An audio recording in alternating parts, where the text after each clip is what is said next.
ኧረ በስመ አብ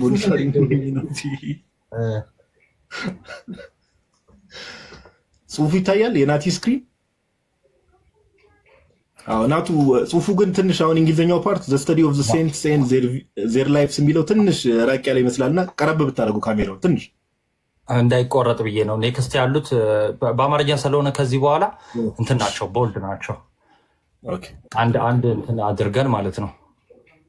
ታች ያላችሁ ሰዎች በደንብ ታብታብ እያደረጋችሁ በቃ የሚወራው ሀሳብ ላይ ትኩረት አድርጉና ክርስቲያን የሆናችሁም ክርስቲያን ያልሆናችሁም ሰዎች ደግሞ እንዲሁ የሚወራውን ነገር ሚዛን ላይ ያስቀምጡት። በቃ ጀስት እንደው እንዲህ ለማለት ሳይሆን የሚወራው ነገር የሚቀርበው ማስረጃ ምን ያህል አሳማኝ ነው የሚለው ነገር ላይ ትኩረት እናድርግ። ይህ ከመበሻሸቅ መንፈስ ወጥተን አላል ልባችንን ከፍት አድርገን በቅን ልብ ነገሮችን ለማዳመጥ እንሞክር። ታብታብ ሼሩን ቀጥሉት ምናምን ነገር። ናትሻ መቀጠል ትችላለህ ፓፓ።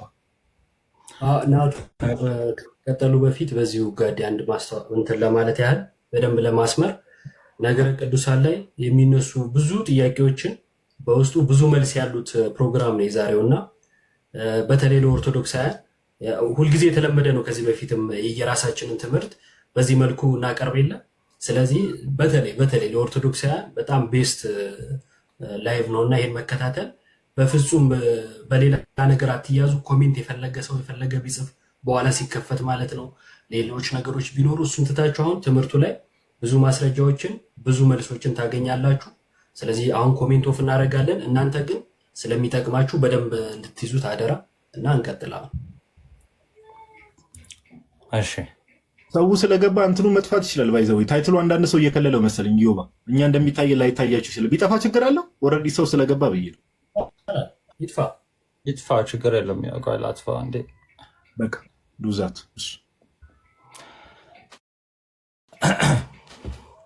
እሺ ኮመንት እንትን በቃ ማኔጅ አድርጉት። እሺ በስመ አብ ወወልድ ወመንፈስ ቅዱስ አሐዱ አምላክ አሜን። ሁላችሁም እንኳን ደህና መጣችሁ በድጋሚ። እንግዲህ ዛሬው ርዕስ ምንድን ነው? ነገረ ቅዱሳን ነው። አጊኦሎጂ ነገረ ቅዱሳንን የምንማረው እኔ አጠር አድርጌ የመጀመሪያው መግቢያንም ሰጠው። ከዛ በኋላ ዮባ እያለ ይቀጥላል ማለት ነው። ስለዚህ የመጀመሪያው ምንድን ነው? ነገረ ቅዱሳንን ስንማር መረዳት ያለብን ነገር ምንድን ነው? ነገር የሚለውን እንረዳ ከቃላቱ ትርጉም ማለት ነው። ስለዚህ ነገር ማለት በዚህ ክፍል ወይ ደግሞ በአሁኑ ጥናታችን ስለ አንድ ነገር የሚናገር የሚያስረዳ የሚተርክ ለዛ ነገር ለሚነገርለት ማለት ነው እንደ መግለጫ አስረጅ ሆኖ የሚቀርብ ቃል ነው። ምን ማለት ነገር ማለት ነው። ለምሳሌ ነገረ ማርያም፣ ነገረ ክርስቶስ፣ ነገረ ስላሴ ሲል ስለተጠቀሰው ቃል እንደ መግለጫ ሆኖ ወይ ደግሞ እንደ አስረጅ ሆኖ የሚቀርብ ቃል ነው ነገር። ስለዚህ ነገርን ከተረዳን ቀጣይ ቅዱስ የሚለውን ወይ ደግሞ ነገረ ቅዱሳን ስለሆነ ቅዱስ የሚለውን እንረዳ። ቅዱስ የሚለው እንግዲህ ቀደሰ ከሚለው የግዕዝ ግስ የወጣ ነው። እንግዲህ የግዕዝ ግስ ብዙ ጊዜ በቤተክርስቲያናችን ግሱን የሚነገራችሁ ምክንያት ለምንድን ነው? ከዛ በኋላ ያሉት እርባታዎች ወይም ደግሞ የቃሉን አጠቃቀም እንድትረዱት ነው። ለምሳሌ ቅዱስ የሚለው ቃል የመጀመሪያ መሰረታዊ የሆነ መደበኛ ቃሉ ምንድን ነው? ቀደሰ ከሚለው ግስ ነው የወጣው። ቀደሰ ምን ማለት ነው? ለየ፣ አከበረ፣ አመሰገነ፣ አገነነ፣ መረጠ፣ አጠራ፣ አነጻ፣ ባረከ እያለ ይቀጥላል ማለት ነው። ስለዚህ ቀደሰ የሚለው በተለያየ አይነት አገባብ ሊገባ ይችላል። እሺ እግዚአብሔር ሕዝቡን ቀደሰ ሲል ባረከ ሊሆን ይችላል፣ ለየ ሊሆን ይችላል። ስለዚህ አውዱን ተመልክተን ምንፈታው ይሆናል ማለት ነው። ስለዚህ ቅዱስ የሚለው ቃል የወጣው ቀደሰ ከሚለው ነው። ስለዚህ ቅዱስ ሲሆን ምን ይሆናል ማለት ነው? የተለየ፣ የከበረ፣ የተመሰገነ፣ የገነነ እያለ ይሄዳል ማለት ነው።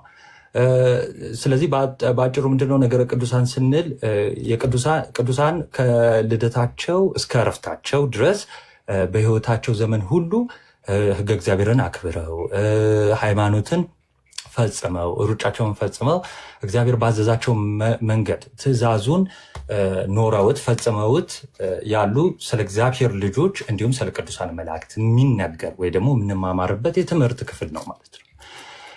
ስለዚህ ወደ ዋናው ስንገባ ቅድስና የሚለውን እንረዳና እንለፍ። ቅድስና እንግዲህ በሁለት ይከፈላል። ቅድስና ራሱ በራሱ በሁለት ይከፈላል። አንደኛው የባህሪ ነው፣ ሁለተኛ የጸጋ ቅድስና ነው። ቅድስና ስንል ወይ የባህሪ እያልን ነው ወይ የጸጋ እያልን ነው ማለት ነው። እስኪ ልዩነቱን እንየው።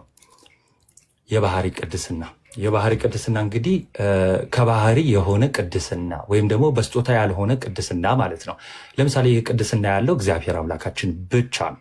ኦኬ በምንም ብትሄዱ በፍጥረት ዘንድ የባህሪ ቅድስና ያለው ማንንም አታገኙ። የባህሪ ማለት ራሱ ሰው ያልሰጠው ማንም ያልሰጠው ገንዘብ ያደረገ ፕሮፐርቲው የሆነ እግዚአብሔር ብቻ ነው። ስለዚህ እግዚአብሔር በባህሪው ምንድነው? ቅዱስ ነው። ስለዚህ ማንም ቅዱስ አላደረገውም። እሱ ራሱ በባህሪው ግን ምንድነው? ቅዱስ ነው። ለዛ ነው ዘሌዋውያን 19:2 ላይ እኔ እግዚአብሔር አምላካችሁ ቅዱስ ነኝና እናንተም ቅዱሳን ሆኑ ያለው። እንዲሁም መዝሙረ ዳዊት 137 ላይ በሁሉ ላይ ቅዱስ ስምህን ከፍ ከፍ አድርገሃልና ይላል። በሶስተኛ መጽሐፍ ቅዱሳችን አንደኛ ጴጥሮስ 1:15 ጀምሮ ዳሩ ግን የጠራችሁ ቅዱስ እንደሆነ እናንተ ደግሞ በኑሯችሁ ሁሉ ቅዱሳን ሁኑ። ስለዚህ የጠራችሁ ቅዱስ ነው ሲል በባህሪው ቅዱስ ነው እያለ ነው ማለት ነው። ሌላው የጸጋ ቅድስና ነው። አሁን በመጽሐፍ ቅዱሳችን ጸጋ የሚል ነገር በብዙ አይነት አውዶች ልታገኙ ትችላላችሁ። አሁን የጸጋን ቅድስና ለመረዳት ጸጋ ምን ማለት ነው የሚለውን እንረዳ። ጸጋ ማለት እንግዲህ ቸርነት፣ በጎነት፣ ምሕረት ወይም ደግሞ ያለ ብድራት ያለ ዋጋ የሚደረግ ስጦታ ነው። በአጠቃላይ ምንድን ነው? ስጦታ ማለት ነው። ጸጋ ማለት ስጦታ ግን በምን የሚደረግ? በምህረት የሚደረግ ወይ ደግሞ ምህረትም ሊደረግለት ይችላል ጸጋ ተብሎ ይገለጻል። ለምሳሌ እንዲሁ በጸጋው ድነናል ሲል እንዲሁ በምህረቱ እንዲሁ በስጦታው ድነናል ማለት ነው። በብድራት ነው? ኖ፣ ያለ ብድራት። ኦኬ፣ ከኛ የሆነ ነገር ሳይሆን እንዲሁ ሲደረግልን ያ ምን ይባላል? ጸጋ ወይም ስጦታ ይባላል። ስለዚህ በመሆኑ የጸጋ ቅድስና ስንል ከእግዚአብሔር በጸጋ ሲሰጥ ወይም ደግሞ በስጦታ ሲሰጥ ወይ ደግሞ በስጦታ ሲገኝ ማለት ነው። ሮሜ መልእክት ምዕራፍ 8:28 እግዚአብሔር ለሚወዱት እንደ ሐሳቡም ለተጠሩት ነገር ሁሉ ለበጎ እንዲደረግ እናውቃለን። ስለዚህ እንደ ሐሳቡ ለተጠሩት እግዚአብሔር በጎን ነገር ያደርግላቸዋል ማለት ነው። ይህን ስጦታውን ይሰጣቸዋል፣ ይቀድሳቸዋል፣ ያከብራቸዋል ማለት ነው። ስለዚህ እስካሁን ያየነው ምንድነው? የቅድስና ጥሪ ለማን ነው? የቅድስናው ጥሪ ቅዱስ ለመሆን ጥሪው የቀረበው ለሰው ዘር ሁሉ። ይህ ጥሪ የተላለፈው ለሰው ዘር ነው። ግን የተላለፈው ለሰው ዘር ሁሉ ቢሆን ይሄ ጥሪ የምን ጥሪ? የቅድስና ቅዱስ የመሆን ጥሪው ለሰው ዘር ሁሉ ቢሆንም የተቀበሉትና በሕይወት የሚኖሩበት ግን ምን ይሆናሉ ማለት ነው? ጥቂቶች ይሆናሉ ማለት ነው። ስለዚህ ማቴዎስ ወንጌል ምዕራፍ 22:14 ላይ ምን ተብሎ ተጽፎልናል? የተጠሩ ብዙዎች ናቸው፣ የተመረጡ ግን ጥቂቶች ናቸው የሚልን ጽሑፍ እናገኛለን። እንዲሁ ደግሞ ራእይ 17:14 ላይ እነዚህ በጉን ይወጋሉ ከተባለ በኋላ በጉም የጌቶች ጌታና የነገስታት ንጉሥ ስለሆነ እነርሱን ድል ይነሳል፣ ከእርሱም ጋር ያሉ የተጠሩ የተመረጡ የታመኑ ደግሞም ድል ይነሳሉ። ስለዚህ በክርስቶስ ሆኖ ድል የሚነሳ ነው ቅድስና ማለት ነው። ዋናው እዚህ ላይ ሁላችሁም ፎከስ አድርጎ ነገረ ቅዱሳን ኦልሬዲ ወደ ማለቂያው ነው። ይሄን ነገር ግን ፎከስ አድርጉት። ነገረ ቅዱሳን መማር ለምን አስፈለገ? ነገረ ቅዱሳን ለመማር ወይም ደግሞ ስለ ቅዱሳን መማር ምን አስፈለገን የሚለውን ላሳያችሁ። ቤተክርስቲያን እንደሚታወቀው ቅዱሳንን የምትሰራ ናት። ኦኬ፣ ይህንን ያዙ። ቤተክርስቲያን የጌታ ቤተክርስቲያን ቅዱሳንን የምትሰራ ናት። ቅዱስ ታደርጋለች፣ ትቀድሳለች። ኦኬ፣ ማስረጃ ልስጣችሁ። ሮሜ መልእክት ምዕራፍ 1:7 በእግዚአብሔር ለተወደዳችሁና አለ።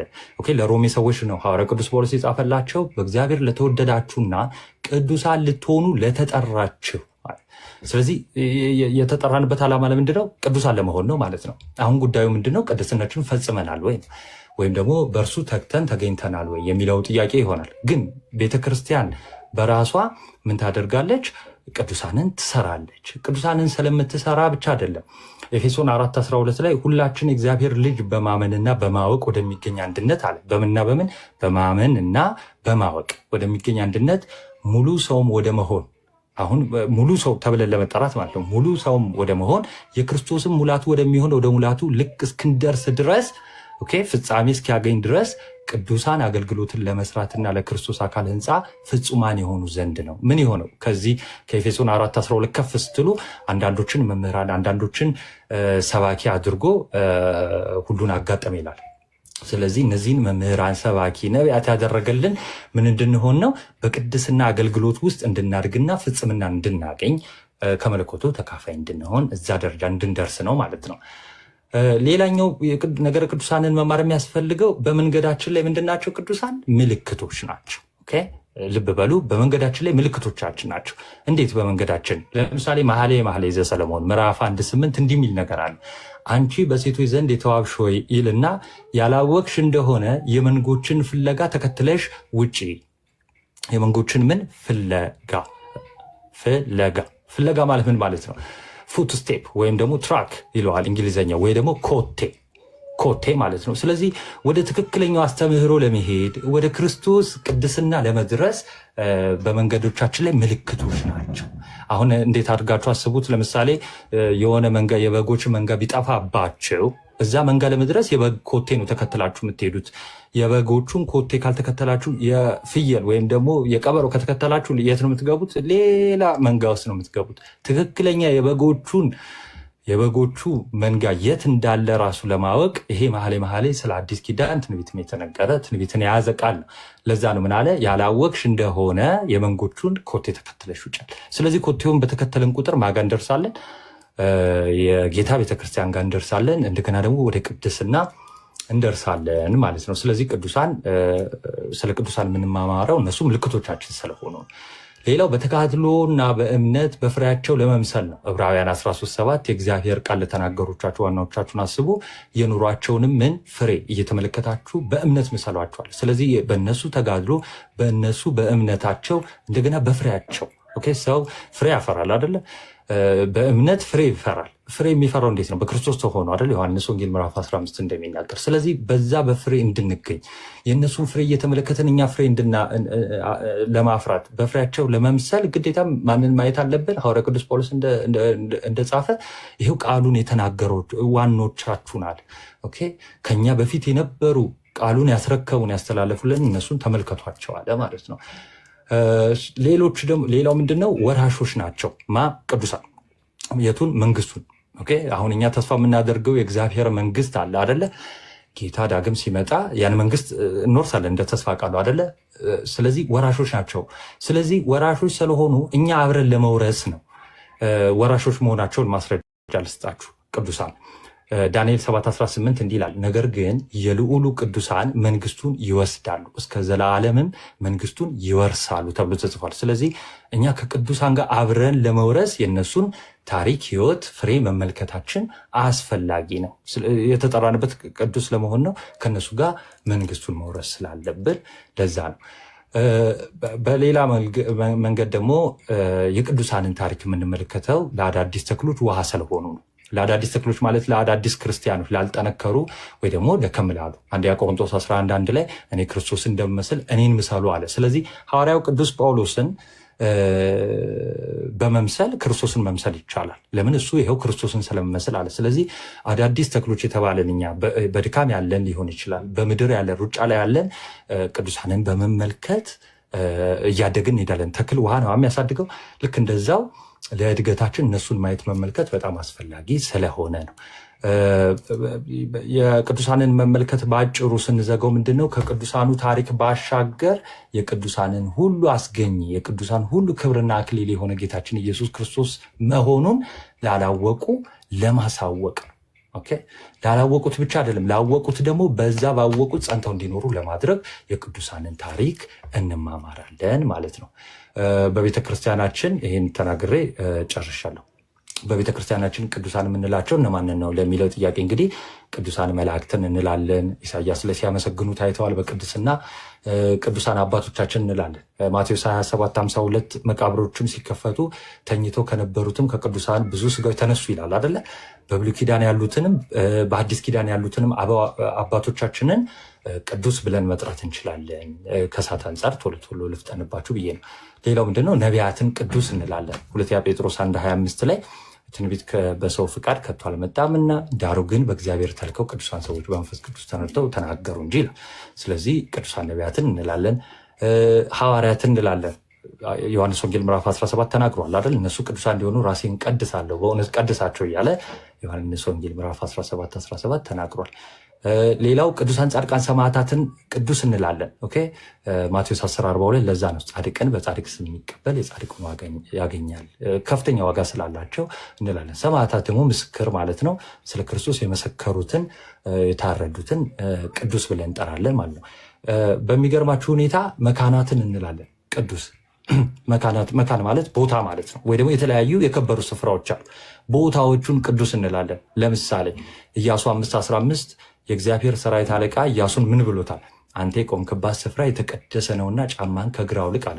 ኦሪት ዘጸአት ላይ ካስታወሳችሁ ለሙሴም ይሄ ነገር ሲነገር እናያለን። ስለዚህ ቦታዎች ራሳቸው ቅዱስ ሊባሉ ይችላሉ ማለት ነው። ስለዚህ መካናት እንደገና የተለያየ ነገሮችን ቅዱስ ልን እንችላለን። በዋናነት ለዛሬ ግን ይሄኛው ይበቃል። ይቆየኝ። እግዚአብሔር ያክብርልን። እሺ ቃሎት ያሰማልን። ናትሻ እግዚአብሔር ያክብርልን። በጣም ጥሩ መግቢያ ነው። ምን ማለት ነው ነገረ ቅዱሳን ሲባል ከስር መሰረቱ ከቃላቱ ትርጓሜ የተነስተ እንግዲህ በጣም ጥሩ ማብራሪያ ሰጥታል ናትሻ። እግዚአብሔር ያክብርልን። አሁን ኮሜንት ላይ ያላችሁ ሰዎች ናቲ የተናገረው ነገር እጥር ምጥን ያለ ነው። ያልተንዛዛ ቱ ዘ ፖይንት የሆነ ነገር ነው። መጨረሻ አካባቢ እንደውም ተጨንቀ ነበር። መጨነቅ የለብንም። ኦልሬዲ ሰው ለመማማርም ስለሆነ የመጣው ብዙ የሚያስጨንቅም ነገር የለም። ቱ ዘ ፖይንት የሆነ ሀሳብ ነው የቀረበው። ኮሜንት ላይ እስቲ ሰዎች እንዴት ነው በደንብ አንደርስታንድ አድርጋችኋል? ተረድታችሁታል? ነገር ይሁን ቃልዮት ያሰማልን የምትሉ ሰዎች ገብቷችሁ ከሆነ እኔ ዛሬ ትንሽ እንግዲህ ለፊት ፍጠጥ ያሉ ነገሮች መናገር ልጀምር ነው መሰለኝ። ባሩኬ ቃልዮት ያሰማልን የምትሉ ሰዎች ገብቷችሁ ይሁን። ኦኬ፣ ቃልዮት ያሰማልን ስትሉ ገብቷችሁ የተነገረው ነገር አንደርስታንድ አድርጋችሁት ይሁን። ኦኬ፣ በሚገባ የሚል ኮመንት እያየሁ ስለሆነ የተወሰኑ ኮመንቶች በቃ ናትሻ ቃልዮት ያሰማልን። ያው ዞሮ ሁሌም እንደምንናገረው እዚህ ጋር የተባለው ነገር እንደ አዲስ ዩቲዩብ ላይ ምናምን ሪከርድ ተደርጎ ስለሚለቀቅ እዛም ገብታችሁ ሪቫይዝ ማድረግ ትችላላችሁ። ታብታብ ማድረጉ ሼር ማድረጉ ምናምን ነገር እንዳታቆሙ። ኦኬ፣ እግረ መንገዳችሁን እያዳመጣችሁ ናትሻ መቀጠል እንችላለን። እሺ እንግዲህ ነገረ ቅዱሳንን መግቢያ እንደዚህ ከተናገረን ኢዮባ አለ እኔን እንትን አድርገኝ ጋዲ እዛ ሁንና እኔን ሀው እንዴት ነው ኢዮባና አንተ ሁኑ። ኢዮባ እንዴት ነው የሚደረገው? ኖ ጋዲ ሁን ላይ ለታብታብ እንዲመች የቤቱ ባለቤት ስለሆንክ ግድ እንትን ማለት አለብን። እሺ ኢዮባ ደግሞ እስቲ የቅዱሳንን ምልጃ በመጽሐፍ ቅዱሳችን እና በአስተምህሮ ደረጃ እንዴት ነው የሚታየው የሚለውን እስቲ። እሺ የነገረ ቤተክርስቲያንን አያይዤ አንዳንድ ነገሮች አነሳለሁ። የቅዱሳን ምልጃ ይሰማል አይደል? በደንብ ጋይስ። እሺ የቅዱሳንን ምልጃ ለመነጋገር አስቀድሞ ቤተክርስቲያንን መረዳት በጣም እጅግ በጣም መሰረታዊ ጉዳይ ነው።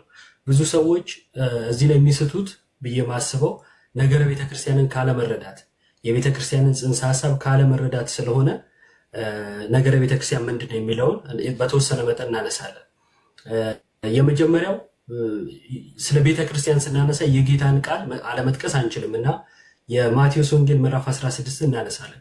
የማቴዎስ ወንጌል ምዕራፍ 16 ከቁጥር 13 ጀምሮ እንዲህ የሚል ሀሳብ እናገኛለን። ኢየሱስም ወደ ፊልጶስ ቂሳርያ ሀገር በደረሰ ጊዜ ደቀ መዛሙርቱን ሰዎች የሰው ልጅ ማን እንደሆነ ይሉታል ብሎ ጠየቀ ይላል።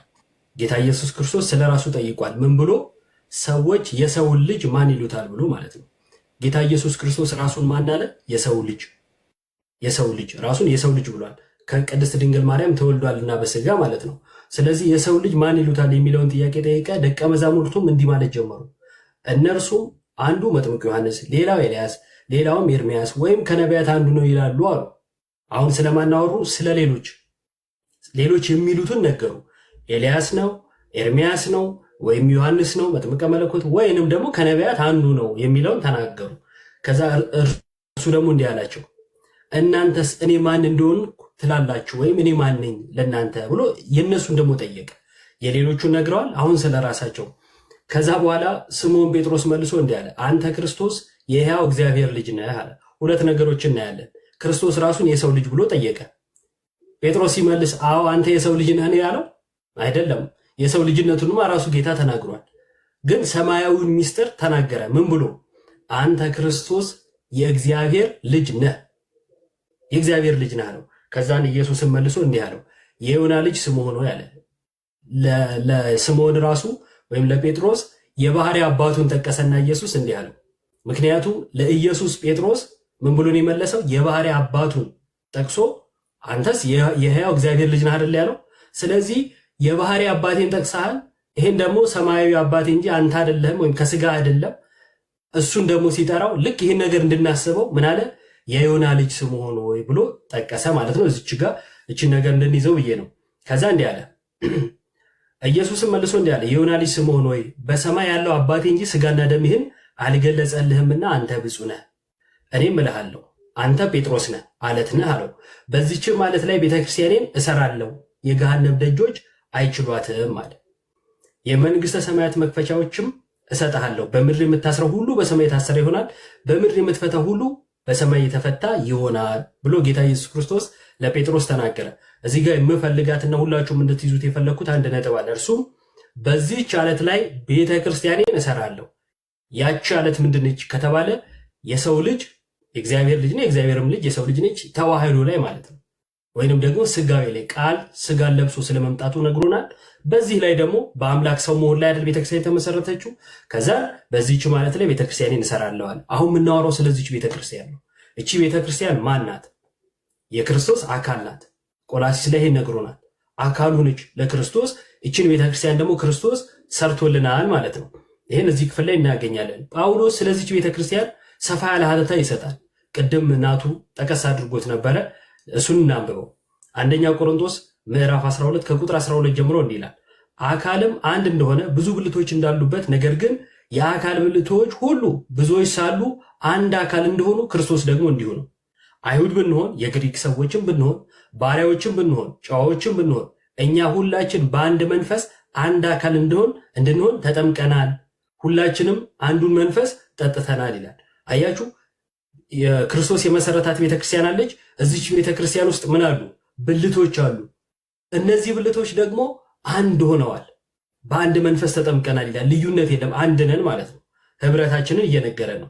አካል ብዙ ብልቶች እንጂ አንድ ብልት አይደለምና፣ እግር እኔ እጅ አይደለሁምና የአካል ክፍል አይደለሁም ብትል ይህን በማለቷ የአካል ክፍል መሆኗ ይቀራልን ይላል። ስለዚህ እኔ ለናቱ አላስፈልገውም፣ ናቱ ለእኔ አያስፈልገኝም። እንደዚህ እያለን እርስ በርስ ልንባባል አንችልም። አንዳችን ለአንዳችን የግድ እናስፈልጋለን።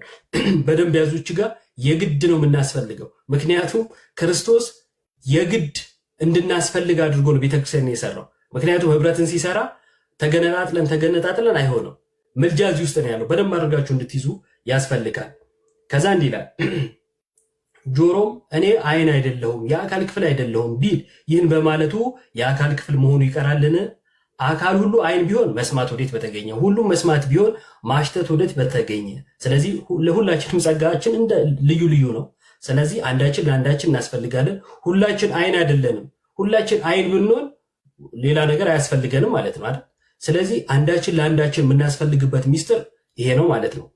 ሁሉም አንድ ብልት ቢሆን አካል ወዴት በሆነ። ዳሩ ግን አሁን ብልቶች ብዙዎች ናቸው፣ አካል ግን አንድ ነው። አንድ ቤተክርስቲያን ነው ያለችው። እንትና ጋር እንትን ቤተክርስቲያን እንትን የሞቀ የቀዘቀዘ ምናምን ቤተክርስቲያን የሚባል ሁሉ የለም ማለት ነው። ስለዚህ ቤተክርስቲያን ስንት ስለሆነች? አንድ ስለሆነች ማለት ነው።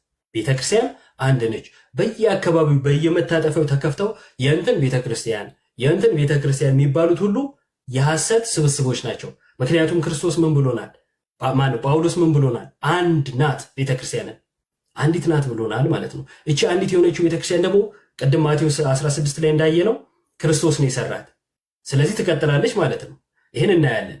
ከዛ እንዲህ ይላል፣ አለፍ አለፍ እያልኩኝ አሳጥሬ ነው የምነግራችሁ። ከአካል ብልቶች ያልከበሩ ሆነው የሚመስሉ በሚበዛ ክብር እናለብሳቸዋለን፣ በምናፍርባቸው ብልቶቻችን ክብር ይጨምርላቸዋል። ክብር ያላቸውን ብልቶቻችን ግን ይህ አያስፈልጋቸውም። ነገር ግን ብልቶች ተመልከቱ፣ እርስ በእርሳቸው በትክክል ይተሳሰቡ ዘንድ እንጂ በአካል መለያየት እንዳይሆን ለጎደለው ብልት የሚበልጥ ክብር እየሰጠ እግዚአብሔር አካልን አገጣጠመ ይላል። ስለዚህ በብልቶች መካከል ምን አለ? በትክክል መተሳሰብ አለ ማለት ነው። ምልጃ ይሄ ነው። በደንብ ተመልከቱ። ምልጃ የቱ ነው? መተሳሰባችን ምን ይወልዳል ሲባል እኔ ለሌላው ጸልያለሁ ማለት ነው። ለጋዲ ለናቱ እያልኩኝ እኔ ጸልያለሁ። ይሄ በህብረት ውስጥ ሁሉ አለ። እንደ አጠቃላይ ቤተክርስቲያን ምን ትላለች? ቅዳሴያችን ላይ በእንተ ቅድሳት አለ አይደል? ዲያቆኑ የሚያነባው እዛ ላይ አይታችሁ ከሆነ በዓለም ለሚኖር ህዝብ ሁሉ ቤተክርስቲያን ትጸልያለች ማለት ነው። ቤተክርስቲያን ጸሎቷ ይሄ ነው። እኛ እርስ በርሳችን አንዳችን ለአንዳችን እንጸልያለን። እንደ አጠቃላይ ቤተክርስቲያን ደግሞ ምን ብላ ጸልያለች? ለሰው ሁሉ፣ በምድር ላለ ፍጥረት ሁሉ፣ ለወንዙ፣ ለሸለቆ። ምክንያቱም ሰዎች የሚመግቡ እነሱ ስለሆነ ማለት የግድ ያስፈልጉናል እነሱ ራሱ። ቤተክርስቲያን ጸሎቷ እንዲህ ነው። ህብረት ስለሆነች ማለት ነው በባህሪዋ። ስለዚህ እንዲህ አለ፣ ክብር ያላቸው ብልቶቻችን ግን ይሄ አያስፈልጋቸውም ካለ በኋላ ቁጥር 26 ላይ አንድም ብልት ቢሰቃይ ብልቶች ሁሉ ከእርሱ ጋር ይሰቃያሉ። ስለዚህ አንዱ ሲደክም፣ አንዱ ሲራብ፣ አንዱ ሲጠማ ማዘን፣ መጸለይ፣ ስለ እርሱ ያለንን መስጠት፣ እግዚአብሔር ሆይ በምህረት ጎብኘው እያሉ መጸለይ ከምን የመጣ ነው? ከዚህ ህብረት የመጣ ነው። ይሄ ህብረት ደግሞ በክርስቶስ ስጋና ደም የሆነ ነው። ቆሮንቶስ ላይ እዚሁ ቆሮንቶስ ላይ ይህን ስለሚያሳየን ማለት ነው ምዕራፍ 11 ላይ ከዛ እንደዚህ ይላል፣ አንድም ብልት ቢሰቃይ ብልቶች ሁሉ ከእርሱ ጋር ይሰቃያሉ። አንድ ብልትም ቢከብር ብልቶች ሁሉ ከእርሱ ጋር ደስ ይላችኋል። እናንተም የክርስቶስ አካል ናችሁ፣ እያንዳንዳችሁም ብልቶች ናችሁ ብሎ ስለ ቤተ ክርስቲያን ጳውሎስ እንደዚህ አስፍቶ ነው የሚነግረን ማለት ነው። አንደኛ ቆሮንቶስን አሁን ያነበብነው አንደኛ ቆሮንቶስ ምዕራፍ 12 ከቁጥር 12 እስከ 27። የሐዋርያት ሥራ ምዕራፍ 2 ላይ ደግሞ እንዲህ ይላል፣ ቃሉንም የተቀበሉ ተጠመቁ፣ በዚያም ቀን 3000 የሚያህሉ ነፍሳት ተጨመሩ ይላል። ወዴት ነው የተጨመሩት? አሁን ጳውሎስ ወደ ነገረን ቤተክርስቲያን፣ ክርስቶስ ደግሞ በዚህች ዓለት ላይ ቤተክርስቲያንን እሰራለሁ ብሎ ወደ አለን ቤተክርስቲያን። ስለዚህ ሰው ሁሉ የሚጨመረው ወዴት ነው ከተባለ ክርስቶስ ወደ መሰረተው ቤተክርስቲያን ማለት ነው። ወደዚህ ያልተጨመረ ምን አይልም አይድንም። ከዚህም ሰው ጋር ምልጃ እናወራው። በደንብ ተመልከቱ። ምልጃ የምናወራው ወደ ቤተክርስቲያን ወደ ተጨመረ ወይም ወደ ቤተክርስቲያን ከገባ ሰው ጋር ነው። ምልጃ ያስፈልግሃል አያስፈልግም፣ መቀበል አለብህ የለብህም የሚለው ሀሳብ በራሱ የሚነሳው ማለት ነው። ስለዚህ የሚድኑት የሚጨመሩት ወዴት ነበረ? ወደዚች ቤተክርስቲያን ነው። ከዛ ምን ያደርጉ ነበር እነዚህ የሚጨመሩት ማለት ነው? በየቀኑ በአንድ ልብ ሆነው በመቅደስ እየተጉ በቤታቸውም እንጀራ እየቆረሱ በደስታና በጥሩ ልብ ምግባቸውንም እየተመገቡ ይኖሩ ነበር ይላል። ስለዚህ በቤተ ክርስቲያን ውስጥ እንደዚህ ነበር የሚኖሩት ማለት ነው። እግዚአብሔርንም እያመሰገኑ በሕዝብ ሁሉ ፊት ሞገስ ነበራቸው። አያችሁ፣ በህብረት በቤተ ክርስቲያን ውስጥ የሚደረገው ነገር ምን አለው? ሞገስ አለው። በሰው ሁሉ ፊት ብርሃናችሁ ይብራል ይላል አይደለ? በሰው ሁሉ ፊት ብርሃናችን ይበራል። እንዴት ከተባለ እኛ ክርስቶስ በመሰረተው ቤተክርስቲያን ውስጥ ሆነን በአንዲት ቤተክርስቲያን ውስጥ ሆነን በዚህ ማንነት ስለምንመላለስ ማለት ነው። ቆላሲስ ምዕራፍ 1 ላይ ደግሞ እንደዚህ ይላል ቁጥር 12 ላይ ከደስታም ጋር በሁሉ ለመጽናት ለመታገስ እንደ ክብሩ ጉልበት መጠን በኃይል ሁሉ እየበረታችሁ በቅዱሳንም ርስት በብርሃን እንድንካፈል ያበቃንን አብን እያመሰገናችሁ በነገር ሁሉ ደስ ታሰኙ ለጌታ እንደሚገባ ትመላለሱ ዘንድ እንለምናለን ይላል። ተመለከታችሁ? ህብረቱ እግዚአብሔርን እያመሰገነ በእኛ የተደረገውን ነገር እያሰበ እንዲመላለስ ምን እንላለን አለ? እንለምናለን። አያችሁ፣ ለህብረት መጸለይ የተገባ ነው። የሐዋርያቱ ትምህርት ነው ማለት ነው። ታዲያ በዚህ ቤተክርስቲያን ውስጥ ስንመላለስ እንዴት ነው የምንሆነው የሚለው የመጨረሻው ነጥቤ ነው። በዚህ ቤተክርስቲያን ውስጥ ስንመላለስ እንዴት ነው የምንሆነው? የመጀመሪያው ቅድም ያነበብነው የቆሮንቶስ መልእክት ምዕራፍ 12 ላይ መተሳሰብን አሳይቶናል አይደል? ስለዚህ በመተሳሰብ በአንዱ መከፋት ሁላችን እየተከፋል ከመከፋቱ እንዲወጣ ምን እናደርጋለን? እንጸልያለን ማለት ነው አይደል? ስለዚህ በመደሰት ውስጥ እንደሰታለን።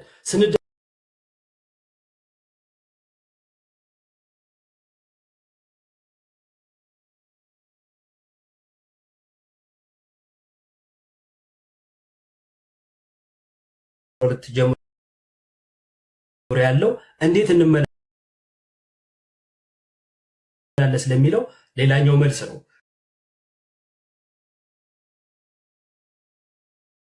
እንደዚሁም ደግሞ በአንደኛ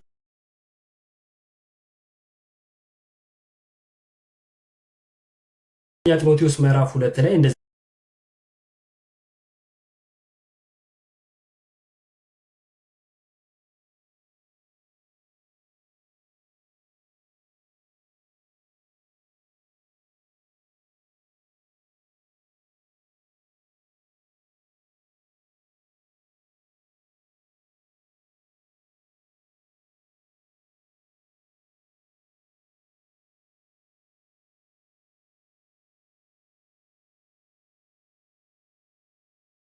እንኖር ለክርስትና ህይወታችን ነው ማለት ነው።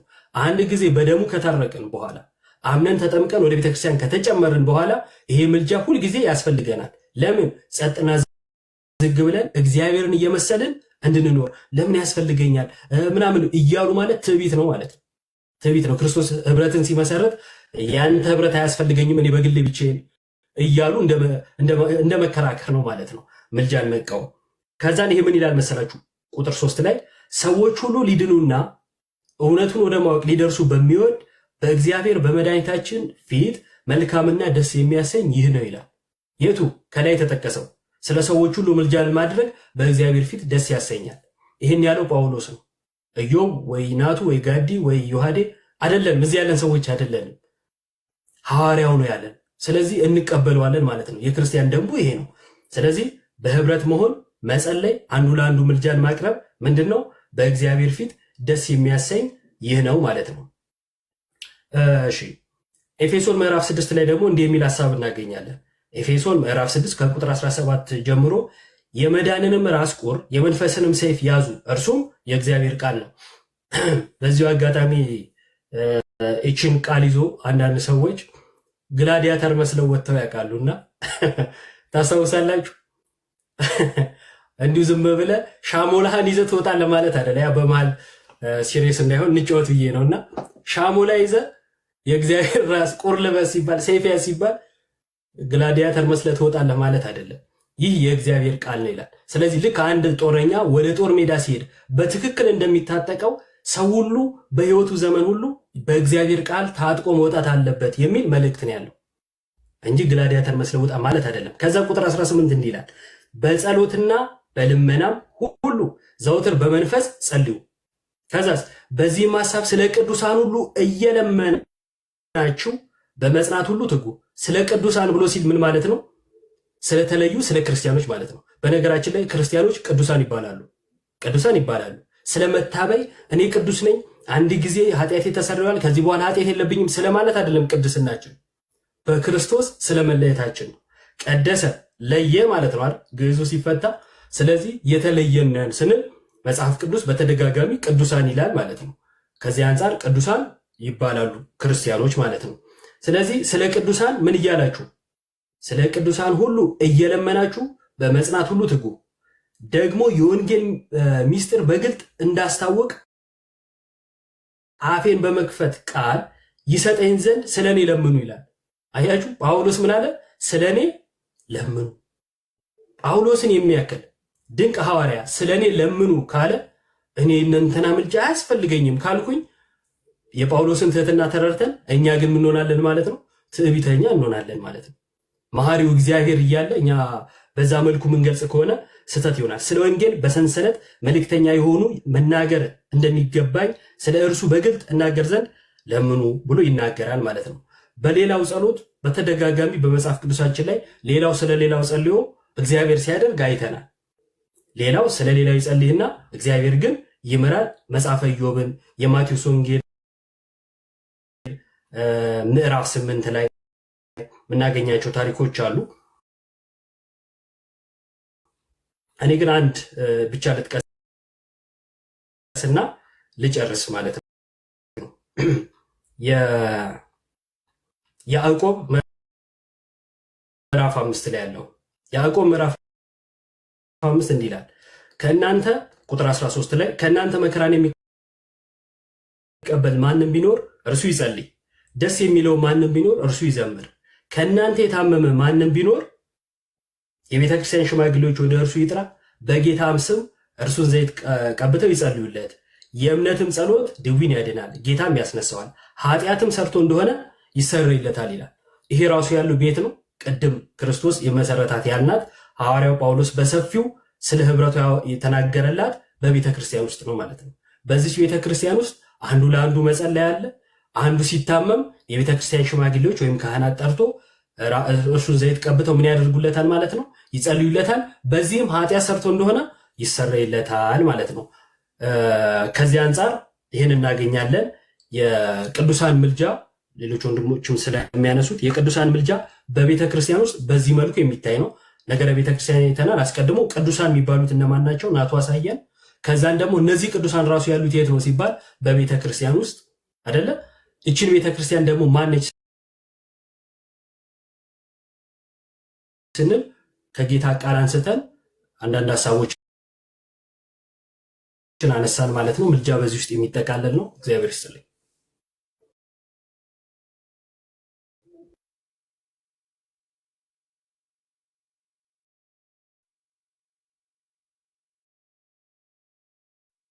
ያሰማልን ዮባይ ቃልዮት ያሰማል። በጣም ደስ በሚል መልኩ እጥር ምጥን ባለ መልኩ ይሄ በተለይ ነገረ ቤተክርስቲያን ላይ ያላቸው ብዙ ሰዎች ዮባም እንደተናገረው ነገረ ቤተክርስቲያን ላይ በጣም ብዙ ሰው ያለው የተዛባ ነገርና ዮባም ቅድም መግቢያ ላይ እንደተናገረው አንድ ጥሩ ያነሳው ፖይንት አለ። ዮባ የሰማይ አባቴን የገለጠል የሚል ነገር አንዳንድ ነገሮች አሉ። ይሄ በስጋዊ አይን ማንረዳቸው ነገሮች ነገር እግዚአብሔር እንደመሆናቸውና በጣም ጥሩ ማብራሪያ የሰጠው ዮባዬ ቃልዮት ያሰማልን ብሎ እስኪ እግዚአብሔር ያክብርልን። በጣም ጥሩ ሀሳብ ነው። እሺ ቃልዮት ያሰማልን፣ እግዚአብሔር ያክብርልን። አሁን እንግዲህ ወንድማችን ዮባ ቅዱሳን ምልጃን ከነገረ ቤተክርስቲያን ጋር አድርጎ በመጽሐፍ ቅዱስ አሳይቶናል ማለት ነው።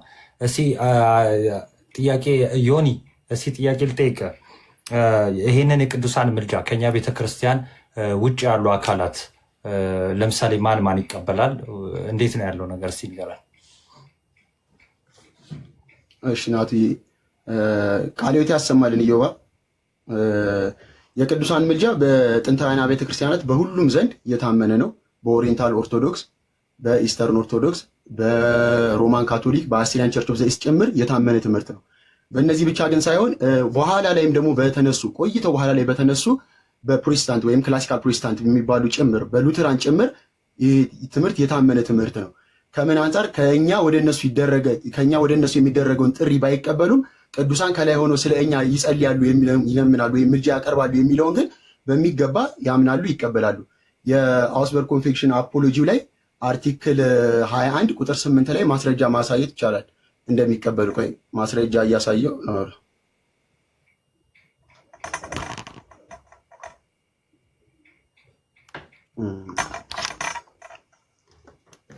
ሲቀይረው አንተና ወይ እናቱን አድርግ ወይ ብቻ ጋዳ ይሁን ቀጣይ እሱ ስለሆነ በዛው አያይዞ እንደሄድበት ጋዳ ይሁን።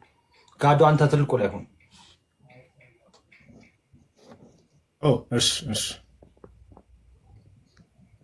እሺ ይታያል። ያ እናቱ ይታያል። እሺ ይሄ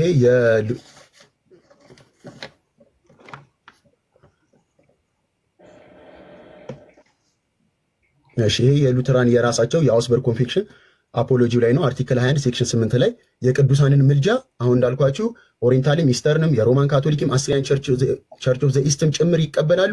ፕሮቴስታንቶች ራሱ አሁን ላይ የሚቃወሙት ፕሮቴስታንቶች ራሱ ከየት አምጥተው እንደሚቃወሙ አያውቁም። ምክንያቱም አባታቸው ሉተር ሳይቀር ወይም መካነ ኢየሱስ ራሱ ይህንን ትቀበላለች። ከኛ ወደ ላይ የሚደረገው ሳይሆን ከላይ ከቅዱሳን ወደኛ የሚደረገውን ተመልከቱ። ምን ይላል? ቢሳይድ ዊ ኦልሶ ግራንት ዛት ዘ ኤንጅል ፕሬይ ፎር አስ ቅዱሳን መላእክት ወደኛ እንደሚጸልዩ ይቀበሉና ፎር ዜር ኢዝ ኤ ቴስቲሞኒ ኢን ዘ ይታያቸዋል። ዘ ቴስቲሞኒ ኢን ዘካርያስ 1:12 ያስቀምጣሉ።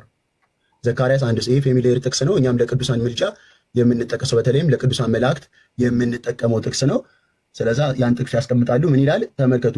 ዌር አን ኤንጅል ፕሬስ መልአኩን ሲጸልይ ኦ ሎርድ ኦፍ ሆስት ሃው ሎንግ ዊልት ዞ ናት ሃቭ ሜርሲ ኦን ጄሩሳሌም ጌታ ሆይ የእስራኤል ጌታ እግዚአብሔር ሆይ ኢየሩሳሌምን የማትምራት እስከ መቼ ድረስ ነው? ይሄ አሁን ይህን ጥቅስ ሁሉም ፌሚሊየር ስለሆነ ታውቁታላችሁ። ይህንን ጥቅስ ጠቅሰው ለቅዱሳን ምልጃ ይጠቀሙታል። ይህንን ጥቅስ የመልአኩን ምልጃ ማለት ነው። ይህን ጥቅስ ያስቀምጡና ቀጠል አድርጎ ተመልከቱ ምን እንደሚል እዚህ ጋር ይታያችኋል። እንትን እያደረኩበት ነው ቀስት also concerning the saint we consider that just as when a live that pray for the church universally in general so in the heaven they pray for the church in general ብሎ ያስቀምጣል ማለት ነው። ቅዱሳን በህይወት እያሉ ማለትም በስጋ ከኛ ሳይለዩ ስለ ቤተክርስቲያን እንደሚጸልዩ ሁሉ በስጋም ከኛ ከተለዩ በኋላ እንደሚጸልዩ እንቀበላለን ያሉ።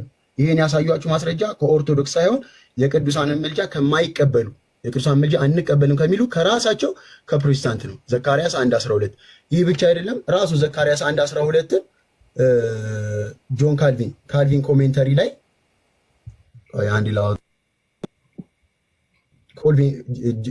ካልቪን ኮሜንተሪ ላይ ራሱ ምን ብሎ ያስቀምጠዋል? ይሄን ዘካርያስ 1:12 እሺ ተመልከቱ። ጆን ካልቪን ፕሮቴስታንት ነው። ጆን ካልቪን ዘካርያስ 1:12 ሲተረጉም ይቺ የመጀመሪያዋን ተመልከቷት። There is nothing wrong if we say that any one of the angel pray for the church. ተመልከቱ። There is nothing wrong if we say that any one of the angel pray for the church. ምን ማለት ነው? ማንም ሰው መላእክት ስለኛ ይጸልያሉ ቢል ምንም አይነት ስህተት የለውም። ማንም ሰው መላእክት ስለኛ ይጸልያሉ ቢል ምንም አይነት ስህተት የለውም ብሎ ያስቀምጣል። ይሄ ማን ነው? ጆን ካልቪን። ስለዚህ የቅዱሳን ምልጃ በእኛ ቤተክርስቲያን ብቻ የታመነ ሳይሆን በራሳቸው በፕሮቴስታንትም ጭምር የታመነ ነው። ስለዚህ ስለ ቅዱሳን ምልጃ ለፕሮቴስታንቶች ወይም አሁን ላይ ያሉ ፕሮቴስታንቶች የድሮቹ እንኳን አይቃወሙ። አሁን ላይ ያሉ ፕሮቴስታንቶች ሲቃወሙ ማሳየት ያለብን ምንድነው? መጀመሪያ ጉያቸው ስር ያለውን የራሳቸውን ሰው ማሳየት ይኖርብናል። ምክንያቱም ጆን ካልቪን አሁን እንዳሳየዋችሁ ለቅዱሳን የሚደረገውን ጸሎት ስህተት የለበትም ከላይ የመልአኩን ጠቅሶ ማለት ነው። የዘካርያስ 1:12 ምንም አይነት ስህተት የለበትም ስላለ ስህተት የለበትም ያልነው እኛ ብቻ ሳንሆን እነሱም ጭምር ስላሉ፣ ስለዛ ገልጣችሁ ማሳየት ያለባችሁ እንደዚህ ማስረጃ ስላለ ማለት ነው። ስለዛ የቅዱሳን ምልጃ በእኛ ብቻ ሳይሆን በጥንታውያን ቤተክርስቲያናትም ጭምር የታመነ ትምህርት ነው። ይቆየ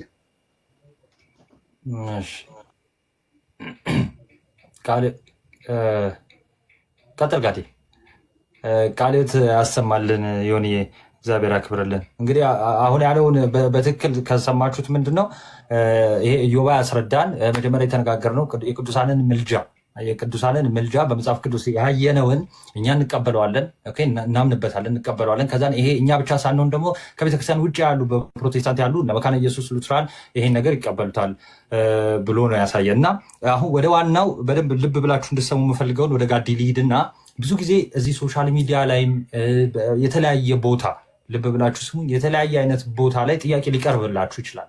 እና ምን አይነት ጥያቄ ነው የሚቀርብላችሁ? አሁን የቅዱሳን ምልጃ አይተናል አይደለ? ቅዱሳን ስለኛ ጸሎት ያደርጋሉ የሚለውን አይተናል። ከዚህ በኋላ ወንድሞች በደንብ ያሳዩናል። ግን አሁን ጋዲ እንድታሳየን የምንፈልገው ምንድን ነው? ኢንቮክ ማድረግ ወይም ደግሞ መጣራት፣ ጥሪን፣ እገዛን መለመን። እስቲ በአባቶችም ያለውን ነገር ጠቅለል አድርገህ አንተ የምትጨምረውን እስቲ ለአንተ ልስጥህ። ኦኬ ወንድሞች ቃልዮት ያሰማልን፣ እግዚአብሔር ያክብርልን። ዮኒዬ ብሮስኪ ቃልዮት ያሰማልን። ጸዴ መልስ ነበረ። ቃልዮት ያሰማልን። ፓፓ ሁለት ነገሮችን ለማሳየት እሞክራለሁ። ናቲ ያው ርዕስ ስለሚረሳ ምናምን ነገር ነው። ሁለት ነገር ለማሳየት እሞክራለሁ። አንደኛ ኢንቮኬሽን ኦፍ ሴንትስ ወይ ደግሞ ቅዱሳንን መጠየቅ የሚለውን ሀሳብ አጠር ያለው 1-3 አባቶችን። ሁለተኛ ደግሞ ቅዱሳንን ማክበር የሚባለው ነገር ወይ ደግሞ ቬኔሬሽን ኦፍ ሴንትስን። ግን ቬኔሬሽን ኦፍ ሴንትስ በጣም ሰፊ ቶፒክ ስለሆነ ከምን አንጻር? ከቅዱሳን አጽም አንጻር። ኦኬ ከቅዱሳን አጽም አንጻር ከዛ አንጻር አንዳንድ ነገሮችን ለማሳየት እሞክራለሁ። ያው ከኔ ቀጥሎ የውሃድ ስለሚቀጥል ናቲ ምን አሰብኩ መሰለህ? ቬኔሬሽን የቅዱሳን አጽም የሚለውን መጀመሪያ ላምጣውና ኢንቮኬሽኑን ቀጥዬ ቅዱሳን መማፀን ቀጥዬ ላድርግና የውሃድ በዛው ለመቀጠል እንዲመቸው በዛ መልኩ ቤት ፍሎ እንዲኖረው ማለት ነው። ወጣ ገባ እንዳይሆን በዛ መሰረት አስቤያለሁ። እሺ እግዚአብሔር ከሁላችን ጋር ይሁን። ስለ ቅዱሳን ስናስብ ጋይስ አንድ መግቢያ ላይ 30 ሰከንድ መናገር የምፈልገው ነገር አምላካችን ኢየሱስ ክርስቶስ በሉቃስ ወንጌል ምዕራፍ 20 ቁጥር 38 ላይ የተናገረው እግዚአብሔር አምላክ የሕያዋን አምላክ ነው የሚለውን ነገር በህይወት የምናይበት የቅዱሳን ህይወት ላይ ነው። ባይዘው በህይወት የምናየው የቅዱሳን ህይወት ውስጥ ነው። ይሄን ነገር ምንም ክርስቶስ ኢየሱስ አምላክ ነው እያልን ሁሌ መጽሐፍ ቅዱስ መጥቀስ አባቶችን እንጠቅሳለን። ኢየሱስ ክርስቶስ የምርም አምላክ እንደሆነ ደግሞ አይ ዊትነሶች በህይወታቸው የሚመሰክሩ ማናቸው? ቅዱሳን ናቸው። ኦኬ ቅዱሳን ጌታችን ኢየሱስ አምላክ መሆኑን ኦኬ ዘ ኦንሊ ትሩ ሊቪንግ ጋድ መሆኑን በማን ህይወት ውስጥ ነው የምንመለከተው? በቅዱሳን ህይወት ውስጥ ነው የምንመለከተው። አሁን ዛሬ ከቬኔሬሽን ወይ ደግሞ ከቅዱሳን አጽም ጋር ቅዱሳን እንኳን በህይወት ኖሮ አይደለም እንኳን ምልጃቸውን አይደለም የቅዱሳን አጽም ራሱ ምን አይነት ድንቅ ድንቅ ታምራትን ያደርግ እንደነበረና በመጀመሪያው ቤተክርስቲያን እንዴት ይታይ እንደነበረ 1-3 ማስረጃዎችን ሰጣቸዋለሁ። ያው እንዲህ ስንል በብሉይ ኪዳን መቼስ ሁሌም እንደምታውቁት የኤልሳን ታሪክ አትረሱ። ኦፍ ኮርስ በአዲስ ኪዳን ላይ ያው ቅዱስ ፖሊካርፕን ታውቁታላችሁ። ሁሌ እንማማራለን። ቅዱስ ፖሊካርፕ ማለት የቅዱስ ዮሐንስ ወንጌላዊ ነውና እርሱ ሰማዕትነትን ከተቀበለ በኋላ ማርቲር ደም ኦፍ ፖሊካርፕ የሚል ጽሁፍ አለ። ኦኬ አውቴንቲክ የሆነ ጽሁፍ ነው፣ በስኮላሮች ዘንድ የታመነ ነው። የቅዱስ ፖሊካርፕ ሰማዕትነትን የተቀበለበት ነው። ኦኬ ተጽፏል ተብሎ የሚታሰበው 165 166 ዓመተ ምህረት ነው። which means አስቡ ሰከንድ ሴንቸሪ ላይ ማለት ነው። የዛሬ 1900 ዓመት አካባቢ የተጻፈ ሰነድ ነውና እዛ ላይ ቅዱስ ፖሊካርፕ ሰማዕትነትን ሊቀበል ይሄዳል። ከዛ በኋላ ላይክ ሰማዕትነትን ሊቀበል በሚሄድበት ሰዓት ላይ እንግዲህ መጀመሪያ ማወቅ ያለብን ነገር ይሄንን ነገር የጻፈችው ቸርች ናት በጊዜው የነበረችው። መግቢያው ላይ ምን ይላል? the church of God which sojourns at Smyrna በሰመርኒስ ያለችው ቤተክርስቲያን to the church of God sojourning in Philomelium and to all the congregations of the Holy Catholic Church in every place በሰመርኒስ ያለችው ቤተክርስቲያን ወደማ ፊሎሚሊየም ወዳለችው ቸርችና በዛ ጊዜ ለነበሩ ለጌታ አብያተ ክርስቲያናት በሙሉ ነው የነገር የተጻፈው። የማ የቅዱስ ፖሊካርፕ ሰማዕትነት ኦኬ፣ እንዴት ሰማዕትነት ተቀበለ የሚለው ማለት ነው።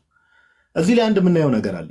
ቻፕተር 17 ላይ ሄዳችሁ ስትመለከቱ እንዲህ የሚል ነገር አለ። ቅዱሳንን የምናከብረው ላንብብላችሁና ልተርጉምላችሁ። ኦኬ for him indeed as being the son of God we adore የእግዚአብሔር ልጅ እንደመሆኑ እርሱን አዶር ወርሺፕ እናደርገዋለን። but the martyrs as disciples and followers of the Lord, we worthily love on account of their extraordinary affection toward their own king and master. ሰማዕታትን ቅዱሳንን የምንወዳቸው ግን ለጌታቸው ካላቸው ፍቅርና አላረ ተአማኒነት የተነሳ ነው ብሎ ወደ ቻፕተር 18 ይመጣል። የቅዱስ ፖሊካርፕ ሰውነቱ ኦኬ ቦዲ ኦፍ ፖሊካርፕ is burned ይላል ቻፕተር 18 ላይ በደንብ ስሙኝ። እዚህ accordingly we afterwards took up his bones ምን ከተቃጠለ በኋላ ፖሊካርፕን ካቃጠሉት በኋላ ምኑን ወሰደን ይላል? አጽሙን ወሰደን። የማ የፖሊካርፕ የመጀመሪያዎቹ ክርስቲያኖች ጣዖት አምላኪ ሆነው ራሳችሁን ጠይቁ። አጽሙን ወሰደን። ከዛ ስለ አጽሙ ምን ብሎ እንደሚናገሩ ተመልከቱ። as being more precious than the most exquisite jewels ኦኬ በጣም ምን precious ውድ ነው። ከምን በጣም ውድ ከምትሉት የከበረ ከምትሉት እንቁ በላይ ይሄ ውድ ነው። የማ የፖሊካርፕ አጽም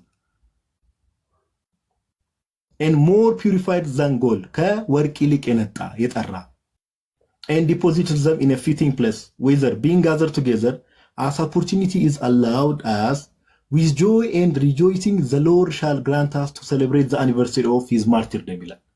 ጌታ ቢፈቅድ በደስታና በሐሴት የእሱ ሰማዕትነት የተቀበለበትን ቀን እናከብራለን እንድናከብር ነው የሚለው።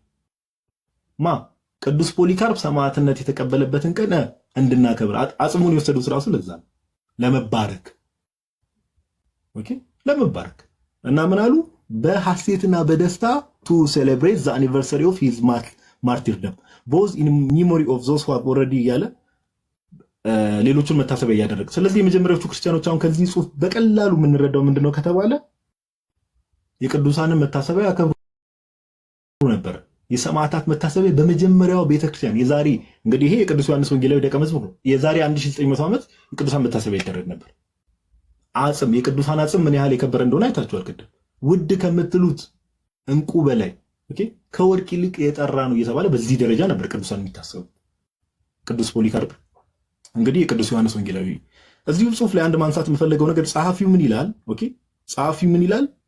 ይሄ ነገር የጻፍኩት እዛ ቸርች ውስጥ ሆነ የጻፍኩት ቅዱስ ፖሊካርፕ ሰማዕትነትን ከተቀበለ በኋላ ድንገት የረሳሁት ነገር እንኳን እንዳይኖር ቃል በቃል ምን ይላል? and the blessed Polycarp having manifested them to me through a revelation ቅዱስ ፖሊካርፕ በራእይ እየመጣ ይገልጥልኝ ነበር። አሁን ምን ሰው እኮ ይገርማል እኮ እንደው ድንግል ማርያም እንዲታየች ሌሎች ቅዱሳን ታዩ ሲባል ይገርማል እንዴ? ያን የመጀመሪያዎቹ ክርስቲያኖች ቅዱስ ፖሊካርፕ በስጋ ከተለያቸው በኋላ በራእይ እየተገለጠ ያሳያቸው ነበር። ኦኬ እግዚአብሔር አምላክ ሁሌም የሕያዋን አምላክ ነው፣ የሙታን አምላክ አይደለም። ሁለተኛ ላነሳ የምፈልገው እንትን ጄሮምን ታውቁታላችሁ። አሁን ጄሮምና ኦገስቲንን ማነሳበት ምክንያት ሜቢ ፕሮቴስታንቶች ጆሮ ሰጥተው እንዲሰሙኝ ስለፈለግኩ እንጂ ሌሎች አባቶችንም ከቅዱሳን ክብር ጋር ማንሳት ይቻላል። ቪጂላንቲስ የሚባል አንድ መናፍቅ ነበር። በኋላ ከቅዱሳን አማላጅነት ጋር ያለውን ይዋድ ያነሳዋል። ቪጂላንቲስ አንድ የካደው ነገር ነበር። ፕሮቴስታንቶች እምነታችሁ ከማጋ እንደሚመሳሰል በደንብ እንድሰቡ ጄሮም አጌንስት ቪጂላንቲስ በሚለው ጽሑፍ ሁሉ ቻፕተር 1 ላይ እንዲህ ብሎ ይናገራል። ኦል አት ዋንስ ቪጂላንቲስ ኦኬ animated by an unclean spirit ንጹህ ባልሆነ መንፈስ ተመርቶ to fight against the spirit of Christ የክርስቶስ ኢየሱስ መንፈስ ለመቃወም to deny that religious reverence is to be paid to the tombs of the martyrs የቅዱሳን ሰማዕታት መቃብር ኦኬ ወይ ደግሞ ለቅዱሳን ሰማዕታት ሪሊክስ አይደል ለአጽማቸው ክብር አይገባም ብሎ ተቃውሞ ተነሳማ ቪጂላንቲስ።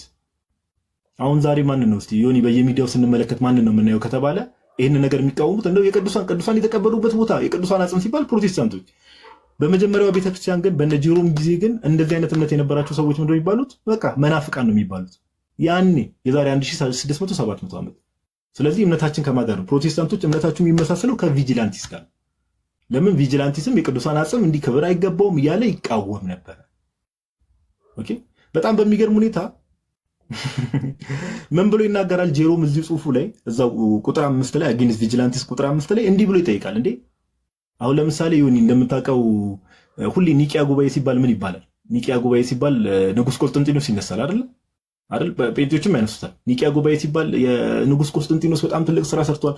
ንጉስ ቆስጠንጢኖስ ራሱ ጄሮም በጽሁፉ ምን ብሎ ይናገራል? Are we therefore guilty of sacrilege when we enter እንዲህ ካለ በኋላ was the emperor Constantinus first guilty of sacrilege when he transferred the sacred relics of Andrew, Luke and Timothy to Constantinople ይላል። ስለዚህ እንዲህ የምትለኝ ከሆነ ስህተት ውስጥ ገብታችኋል የምትለን ከሆነ ኦር ላይክ አለ አይደል የጣዖት አምልኮ የምትለኝ ከሆነ ንጉስ ቆስጠንጢኖስ የማንን የአንድሪው የሉቃስን እና የጢሞቴዎስን አጽም ወደ ኮንስታንቲኖፕል ይዞ ሲሄድ ተሳስቶ ነው ወይ ጣዖት አምልኮ እያካሄደ ነው ወይ ብሎ ይጠይቃል። ይሄ ስለዚህ ጄሮም ከመኖሩም በፊት ንጉስ ቆስጠንጢኖስ ራሱ እንደዚህ ያደርግ ነበር። የቅዱሳን አጽም ይዞ ከአንድ ቦታ በከበረ መልኩ ያሸጋግር ነበር። ኦኬ። በጣም በሚገርም ሁኔታ ዮኒዬ ጄሮም እዚሁ ላይ ምን እንደሚናገር ታውቃለህ?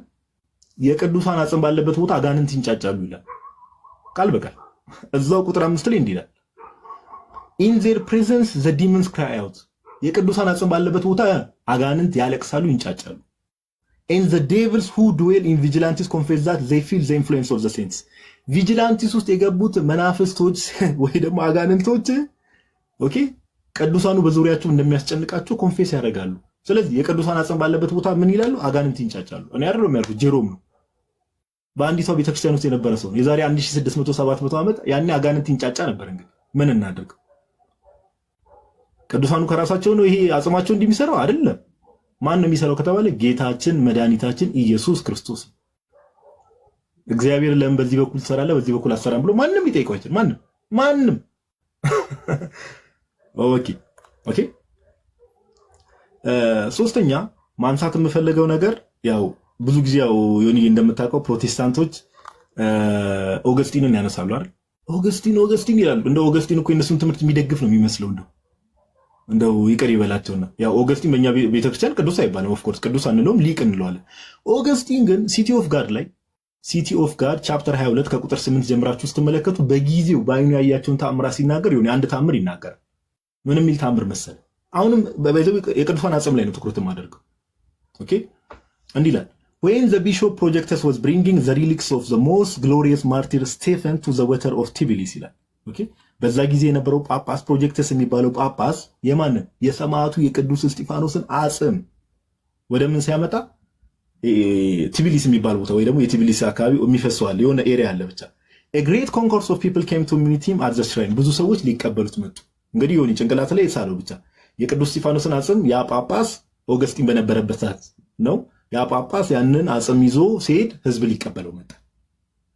ከዛ there a blind woman entreated that she might be led to the bishop who was carrying the relics አንድ የዓይን ብርሃን የሌላት ሴት ወደ ጳጳሱ ሰዱኛለች።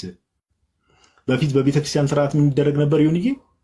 ቅዱሳን ያው ሕያዋን ናቸው ተብሎ ስለሚታሰብ የቅዱሳን አጽም ወይ ደግሞ ሪሊክስ ሲያዝ አበባ ምናምን ዙሪያው ይቀመጣል።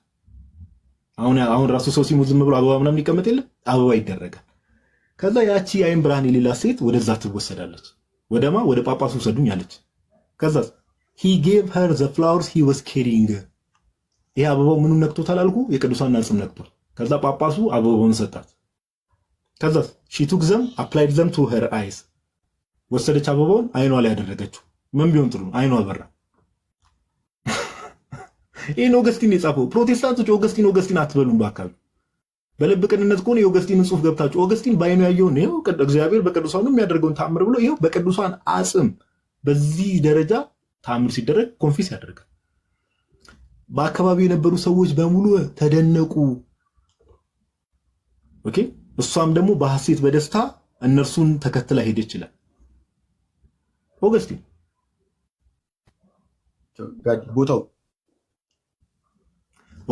ቦታው ይህንን ጽሑፍ የምታገኙት የኦገስቲንን ሲቲ ኦፍ ጋድ ቻፕተር 22 ከቁጥር 8 ጀምሮ። ፕሮቴስታንቶች በተለይ እንግሊዝኛ ማቴሪያል የምታነቡ ፕሮቴስታንቶች ሲቲ ኦፍ ጋድ ቻፕተር 22 ከቁጥር 8 ጀምሮ ያለውን በዛ ጊዜ ሲደረጉ የነበሩ ተአምራት፣ ያውን እኛም ብዙ ጊዜ በገድላት በተአምራት አይደለ ሰው የሚወቅሰን። ኦገስቲን ገድል ጽፏል፣ እዛ ጋር የቅዱሳንን ገድል ዘርዝሯል። ገብታችሁ ብታነቡ ብዙ ነገር ታገኙበታላችሁ። ኦኬ፣ ብዙ ነገር ታገኙበታላችሁ። ስለዚህ አጠር ባለመልኩ የቅዱሳን ቀደም እንዳልኩት ናትዬ የቅዱሳን ቬኔሬሽን የቅዱሳን ሰማዕታት እግዚአብሔር በቅዱሳኑ በኩል የሚያደርገው ታምር እልፍ አላፍ ነው፣ ተነግሮም አያልቅም። ነገር ግን ለዛሬ ሰዓት በአግባቡ ለመጠቀም እችን ነገር ላንሳ። ኦኬ። ስለዚህ ኦርቶዶክሳውያን ደግሞ ከዚህ ምን እንማራለን ከተባለ ዛሬም ድረስ ያለንባት ቤተክርስቲያን የጌታ ቤተክርስቲያን እግዚአብሔር አምላክ ሕያው ሆኖ የሚሰራባት። ዛሬም አቡነ ተክለ ሃይማኖት እንደው አጽማቸውን ሰው ነክቶ ሙታን ተነሳ ቢባል እኛ አንደነቅ። የዛሬ 1900 ዓመት 1800 1700 ዓመት ሲደረግ የነበረ ነገር ነው። ምንም አይደንቀን፣ ምንም አይደንቀንም። አዲስ ነገር አይደለም። ኦኬ፣ አዲስ ነገር አይደለም። ስለዚህ ኦርቶዶክሳውያን ደግሞ የጌታ ቤተክርስቲያን ውስጥ እንዳለን የበለጠ የቅዱሳን ሕይወት ስንመለከት እንደዚህ ደግሞ ጽሁፋቸውን የአባቶችን ጽሁፍ ስንመለከት ደግሞ እምነታችንን የበለጠ ኮንፊርም የሚያደርግልን ነገር ይሆናል ማለት ነው። ኦኬ፣ ወደ ሁለተኛው ሐሳብ እንጣን አጠር ባለመልኩ እንትን ልበል። ሁለተኛው ኢንቮኬሽን ኦፍ ሴንትስ ነው ወይ ደግሞ ቅዱሳንን መጠየቅ፣ ቀጥታ መጠየቅ። ቀደም ኢዮባ ከምን አንጻር እንደምንጠይቅ ቤተክርስቲያን ውስጥ እንዳለን አንዱ ብልት ስለሌላው የሚለውን ነገር ኮሚኒኬሽን የሚባለውን ነገር አንድ ነገር ፕሮቴስታንቶች ወይም ደግሞ ይህን ነገር የምትቃወሙ ኢንቮክ ማድረግ ቅዱሳንን መጠየቅ የሚባለውን ነገር እግዚአብሔርን በራሴ ጭንቅላት ልለካ ኦር ልስፋ ማለት ነው። ባይዘው እግዚአብሔርን በራሴ ጭንቅላት ልለካ ማለት ነው። አንድ ሐሳብ አንስቼ ልሂድ። ለምሳሌ ዮኒ ሁላችንም አንድ የምናውቀው ጥቅስ አለ አይደል? የዮሐንስ ራእይ ምዕራፍ 5 ላይ ከቁጥር 12 ጀምሮ ስትመለከት ራእይ ምዕራፍ 5 ከቁጥር 12 የዮሐንስ ራእይ ምዕራፍ 5 ከቁጥር 12 እና 13ን ስንመለከት ዮሐንስ ምን ይላል? በራእዩ ምን ብሎ ይመለከታል? በምድር ውስጥ ያሉ ፍጥረታት ሁሉ በምድር ውስጥ ያሉ በሰማይም በምድርም ያሉ ሁሉ ክብርና ምስጋና አምልኮ ለማ ለእግዚአብሔርና ለበጉ ይሁን ሲሉ ምን አለ? ሰማው። ማን ነው የሰማው? ዮሐንስ። አሁን አንዳንድ ሰዎች በራእይ ነው የታየው። እንዴ በራእይስ ቢሆን ዮሐንስ እንዴት የፍጥረትን ሁሉ ጸሎት በራእይ ሊሰማ ይችላል? ኦኬ፣ ይሄንን ገላጭ ማን ነው ከተባለ መንፈስ ቅዱስ ነው። ለምሳሌ ዮኒ ናቱሻ አሁን ጋዲሳ ቅድስቶ ይለምኝልን ትላለ። ዮኒም እንደዛው ይላል። ዮኒ ብሔረ ጽጌ፣ እኔና ዮኒ እንኳን አዲስ ሰፈርና ብሔረ ጽጌ ነን፣ ሩቅ አይደለም። ቢያንስ የሆነ ሩቅ ሰፈር ያሽ አኬ ለምሳሌ አሁን አዲሱ ገበያ ነው፣ ሩቅ ያለ ሰው እንጥራ። አኬም አዲሱ ገበያ ሆኖ እኔም እዚህ አዲስ ሰፈር፣ ዮኒም ቅድስቶ ይለምኝልን እንላለን። እንዴት ነው ቅድስት ድንግል ማርያም የምሰማው? እግዚአብሔር ነው የሚያሳያት፣ አናቅም እኛ።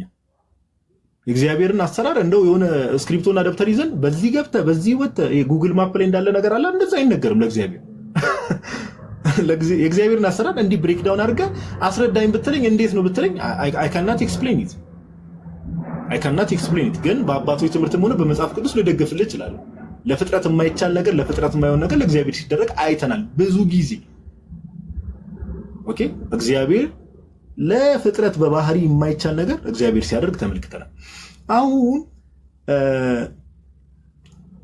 ቅዱሳንን መጠየቅ ወይ ደግሞ ኢንቮክ ማድረግ አዲስ የመጣ ነገር ነው። እኔ እንደው በጣም የሚያስቁኝ ነገር አንዳንድ የተሐድሶ ወንድሞቻችን ምን ይላሉ? አረ ቤተክርስቲያንን እንደው ከ14ኛ ክፍለ ዘመን በፊት እንመለሳት። አረ እስቲ ና አብረን እንመለስ። የት ልትሄድ? ዛሬ ቤተክርስቲያን የምታስተምረው ትምህርትም ሆነ እያንዳንዱ ቤተክርስቲያን ውስጥ ያለ ልምምድ ምንም 14ኛ ሄድ አራተኛ ሄድ 3ኛ ሄድ ታገኘዋለህ። ወዴትም ንቅንቅ አንልም። ኦኬ፣ እንደው እመቤታችንን ስላነሳናት አይቀር ቅዱሳን እመቤታችንን መጠየቅ ቅዱሳንን መጠየቅ የሚባለው ነገር ላይ አንድ ነገር ላንሳ። ያው ብዙ ጊዜ ከዚህ በፊት ሜቢ ዛሬ ላይቭ ሴሽን ያላያችሁ ከዚህ በፊት ያልነበራችሁ ሰዎች ላታውቁት ትችላላችሁ። ግን እሱን ላንሳ አነሳና ዮኒ ሁሌ የሚላት አንድ መወዳት አባባል አለች። እሱን እንትን እላለሁ። አንድ 3 ማስረጃዎች አንስቼ እዚህ ላይ ያበቃል። ሜቶዲየስ የሚባል አባት አለ። ሴንት ሜቶዲየስ ይባላል። ዮኒዬ በኦሪየንታል ኦርቶዶክስም በኢስተርን ኦርቶዶክስም በካቶሊክም ቬኔሬት ይደረጋል። በአንዲቷ ቤተክርስቲያን ውስጥ የነበረ አባት። አሁን እታች ያላችሁ ሰዎች እንድሰሙ የምንፈልገው ነገር ቤተክርስቲያናችን የመጀመሪያውን ቤተክርስቲያን ስንመለከት አንድ ማስተዋል ያለብን ነገር ምንድን ነው? ዮኒ ከቀደም ምን ተማርን? አሁን እነ ጄሮም ሲጽፉ ወጣ ያለ ትምህርት ይዘህ ከመጣ የሆነ አባት ይጽፍብሃል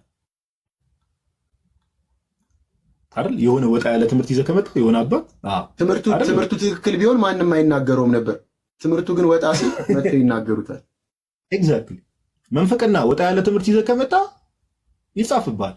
አንድ አባት ተነስቶ አንተ መናፍቅ ቅድም አይተሃል እንግዲህ ጭራሽ የቅዱሳን አጽም አጋንንት ይጮዋሉ እስከ ማለት ደርሷል። ጄሮም እንግዲህ አጽማቸው ባለበት እና ሜቶዲየስ የሚባለው አባት ከ200 ምናምን ዓመተ ምህረት ጀምሮ የነበረ አባት ነው። ከ200 ምናምን ዓመተ ምህረት ጀምሮ መች ማለት ነው? የዛሬ 1800 ዓመት የነበረ አባት እንዲህ ይላል ኦሬሽን። ኦኬ እመቤታችን በጣም ባይዘው አሁን እኔ ሙሉን ባነብላችሁ ውዳሴ ማርያም እዚሁ መድገም ነው የሚሆንብንና ሰዓት ላይ በቃን ይችላል ብዬ ነው። ገብታችሁ ተመልከቱ። እግዚአብሔርን የቀልድኩ አይደለም። ውዳሴ ማርያም እዚሁ ማንበብ ይሆናል እና ኦሬሽን ኦን ሳይመን ኤንድ አና ላይ ቁጥር 14 ላይ ታገኙታላችሁ። በደንብ ስሙን። ሴንት ሜቶዲየስ ኦሬሽን ኦን ሳይመን ኤንድ አና ላይ ቻፕተር 14 ላይ ታገኙታላችሁ። እንዲህ ይላል። ቃል በቃል የጠየቀበትን ብቻ እንትን ልበል። ያው ይሄ ገና ሲገባ ራሱ ዮኒ ምን ብሎ እንደሚጀምር ታውቃል። በጣም የሚገርም አገባብ ነው። ቆይ መግቢያውን ሄል ቱ ዩ ፎርኤቨር ቨርጂን ማዘር ኦፍ ጋድ አወር አንሲዚንግ ጆይ እያለ ነው የሚጀምር። ኦኬ ሰላምታ ላንቺ ይገባል እመቤታችን ወላዲት አምላክ ሆይ የማትቋረጭ ደስታችን እያለ ነው የሚናገር ሁላ ሲገባ የዛሬ 1800 ዓመት። እንደው በዛ ጊዜ አንድ አባት የለም አንተ ሜቶዲየስ እንደው እንዴት ድንግል ማርያምን እንዲህ ትላታለህ ምንፍቅና ነው የሚለው አባት የለም። ግን ለመመዱም ሆነ ስለዚህ አለ ዳኒ ጋር ይሄ ነገር ዳኒ የደነገጠው ያ ትዛላል። አዎ አንድ አባት የለም በመጀመሪያው ክፍለ ዘመን ምናምን ብሎ ይሄን አበደ ነገር ሲጠራ ደንግጦ እስማ እና እንዲህ ይላል ብቻ ቁጥር 14 ላይ እመቤታችን እንደዚህ ካወደሳት በኋላ therefore we pray or we ask you the most excellent among women ይላታል። እንጠይቅሻለን ከሴቶች ሁሉ የተባረክሽ ኦር የተለየሽ who glories in the confidence of your maternal honors ኦኬ በእናትነት ክብርሽ የምትመኪ that you would unceasingly keep us in remembrance ሳታቋርጪ በጸሎትሽ ምን እንድታስቢ እንዴ እመቤታችን ዮኒ 200 ምናምን ዓመተ ምህረት ላይ በስጋ ነበረች እንዴ? አልነበረች፣ ከጌታ ጋር ነበረች። ሜቶዲየስ ግን ምን ይላታል? ሳታቋርጪ በጸሎትሽ እንድታስቢን አንሲዚንግሊ ኪፕ አስ ኢን ሪሜምበራንስ ይልና ኦ ሆሊ ማዘር ኦፍ ጋድ ሪሜምበር አስ አይ ሴይ ይላል። ወላዲት አምላክ ወይ አስቢን። በጣም የሚገርም ነው ባይዘው። ኦኬ በአንቺ እንመካለን ሁሉ አይደል? who make our boast in you እያለ ይቀጥላል። እና እዚህ ጋር ቀጣይ ምን ይላል መሰለ ዮኒዬ who in August hymns celebrate the memory which will ever live and never fade away። በዚህ ንግግር መሰረት ኦኬ ኦገስት ላይ ምንሽን የእመቤታችን በዓል ያኔ ይከበር ነበር ማለት ነው። ያኔ ለምን ምን ይላል who in August hymns celebrate the memory። ወንድም እኔን አትጠይቀኝ። የመጀመሪያውን ቤተክርስቲያን ሄደህ ጠይቃት፣ የጌታን ቤተክርስቲያን ሄደህ ጠይቃት። አንዱ ዮባ ባለፈው ጥሩ መልስ መልሶለታል። ሰይጣን እንትን የሚልበት እመቤታችን የተወለደችበት ይላል። አንተ የአባትን የእናትን ያጎትን ልደት እያከበርካ እንዴ ብራዘር? የጌታ እናት ልደት ተከበረ ብለህ እንዲህ ቀደም ጄሮም የተጠቀመውን ቃል ነው የምጠቀመው እኔ። ቅዱሳን ባሉበት ስለነሱ ሲነገር አጋንንት ይንጫጫል። ይሄን ቃል ድጋሚ ይጠቀማሉ ከይቅርታ ጋር። እሺ እንቀጥል። ይሄ አሁን የዛሬ 1800 ዓመት የነበረ ነው። ኦኬ ቀጣይ ደግሞ ሁለት ትላልቅ አባቶችን ላንሳላችሁና እዚህ ላይ ያበቃል። ኦኬ ሌሎች የቅዱሳን አማላጅነት ነው ዋዲ ስለሚቀጥል ጋዲ አረ ቀጣይ ደግሞ ማንን ወይዮኒ ወይ ሜቶዲየስ ላይ ግን ተሳስተሃል ብሎ የጻፈበት አባት የለማ። ማንም የሚገርመው እሷ እንዴ ማንም እንዴ የኛ አባቶች ወንድም የመጀመሪያ ቤተክርስቲያን አባቶች ናቸው። ታውቂለ መንፈቅና ነው ቁጭ ብሎ የሚጠብቁት። መንፈቅና ቁጭ ከተሳሳትክላቸው ወይዬ ነው የምትባለው። በቀልድ የለም ሲጀመር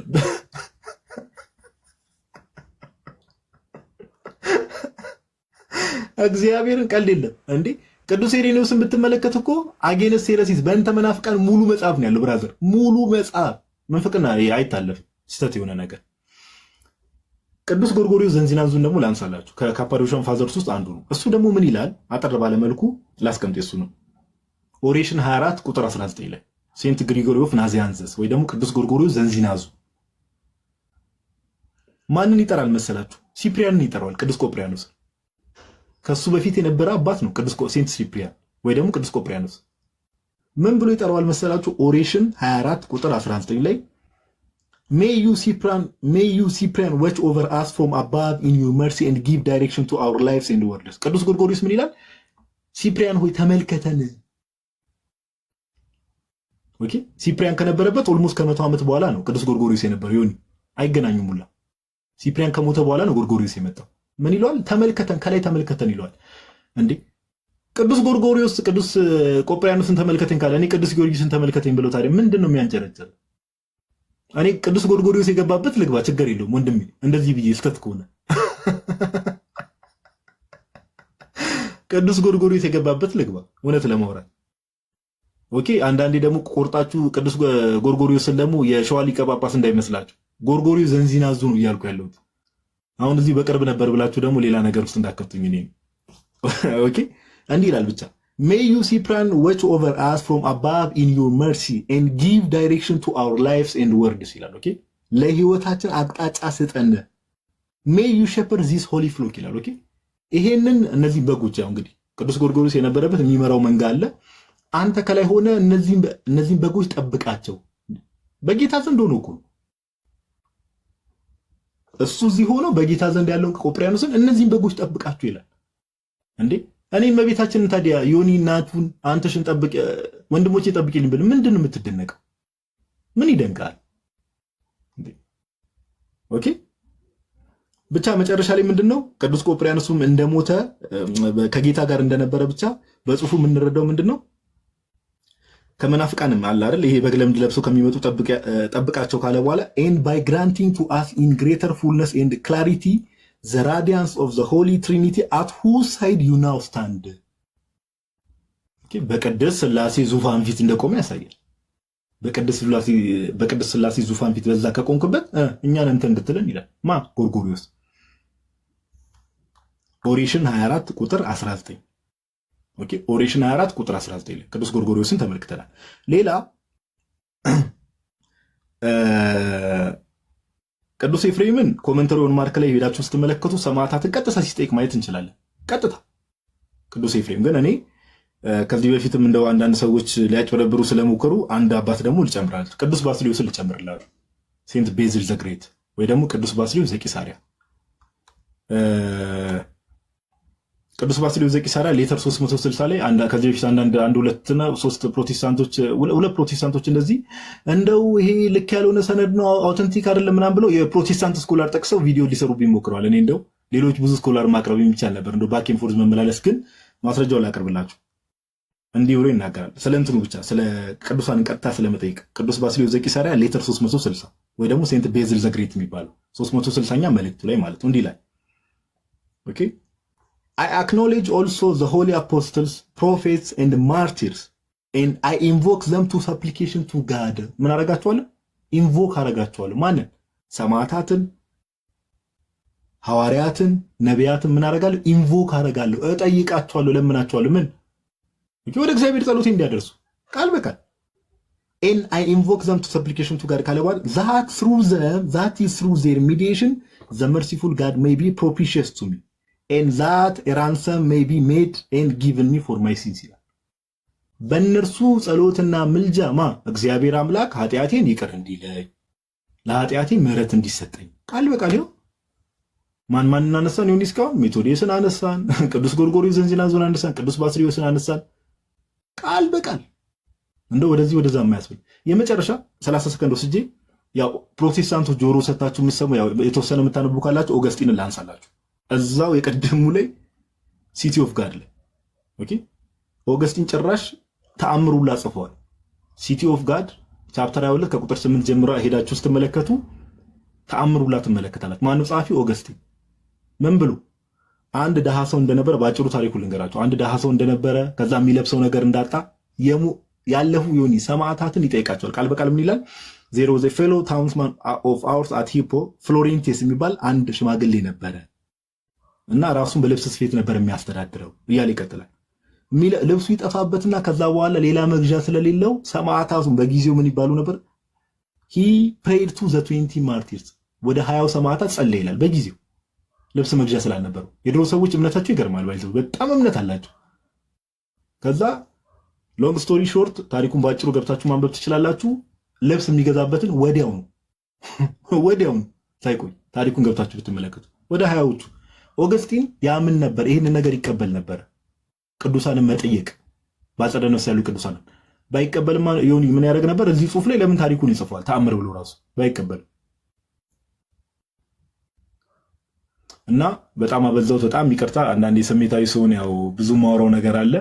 ግን እግዚአብሔር አምላክ እንደው የቅዱሳኑ በረከት ከሁላችን ጋር ይሁን። የቅዱስ ፖሊካርፕም ያነሳናቸው ቅዱሳን አባቶችን በረከት ከሁላችን ጋር ይሁን። እግዚአብሔር ያክብርልኝ። ናትሻ ጌታ ያክብርልኝ። ይቅርታ አበዛሁት። ቃልዮት ያሰማልን።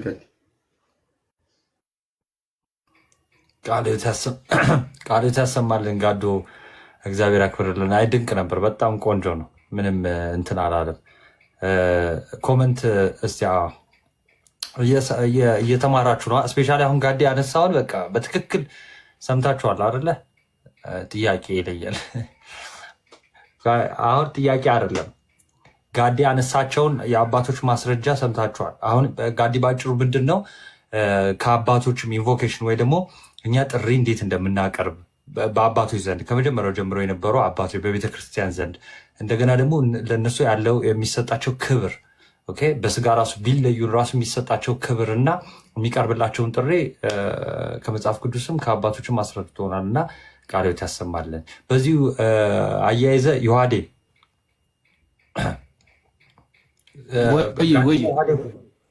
በዚሁ አያይዘ እስቲ ስለ ቅዱሳን ምልጃና ጠቅለል ያለውን ሀሳብ በአባቶች የነበረውን ወይ ደግሞ እንዲህ በቅዱስ ትውፊት ውስጥ በቤተ ክርስቲያን ምን አይነት ትውፊት ነው ያለን የሚለውን እስቲ።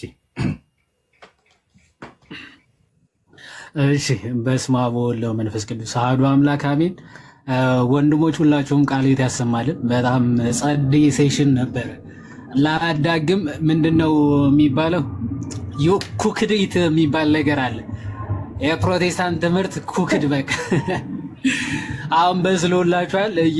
ምንድነው መብላት ብቻ ነው የሚቀራችሁ እና ቃልዮት ያሰማልን። እግዚአብሔር ደግሞ የተመሰገነ ይሁን እንዲህ ያለ ምሽት እንድናሳልፍ ለፈቀደ ለወደደ አምላክ ማለት ነው። እሺ እኔ እንግዲህ ጠቅለል አድርጌ ያው በጣም እንግዲህ በአባቶች ታቁታላችሁ። እኔ እና ጋዴ አንድ ሴሽን ምናምን ጨርሶብናል በአባቶች ብቻና አባቶች አሁን በዚህ ደቂቃ ምናምን ማጠቃለል ምናምን ከባድ ነው። ግን በአጭሩ አለፍ እያልኩኝ የተወሰነ ነገር ልበል።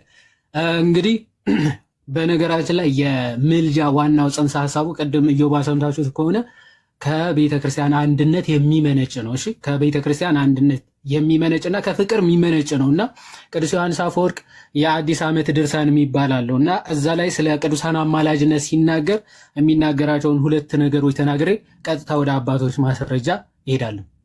እንዲህ ብሎ ይናገራል። የፍቅር ኃይል እንደዚህ ነውና በብዙ ርቀት የተለያዩትን ሰዎች አንድ ማድረግና ማስተባበር ይቻለዋልና አንድ የምንወደው ሰው በሩቅ አገር የሚኖር ቢሆንና ታላላቅ ባህሮች በመካከላቸው ሆነው ቢለያዩቸው የተጣላንን ሰው በአጠገባችን ልናየው የማንፈልገውን ያህል ያንን የምንወደው ሰው ዕለት ዕለት እናስታውሰዋለን ይላል። ቅዱስ ዮሐንስ አፈወርቅ የሚያነጻጽረውን ተመልከቱ። አሁን እናንተ በጣም የምትጠሉት ሰው አጠገባቸው ቢኖር ልታገኙ ትፈልጋላችሁ? አትፈልጉም አይደል? የምትወዱትና የምትናፈቁት ሰውስ ምን ያክል በባህር ቢርቅ በአካል ቢለያችሁ ልትረሱት ትችላላችሁ? አትችሉም። ሁልጊዜ ታስቡታላችኋል። ፍቅር ይህን ያክል ኃያል ነው።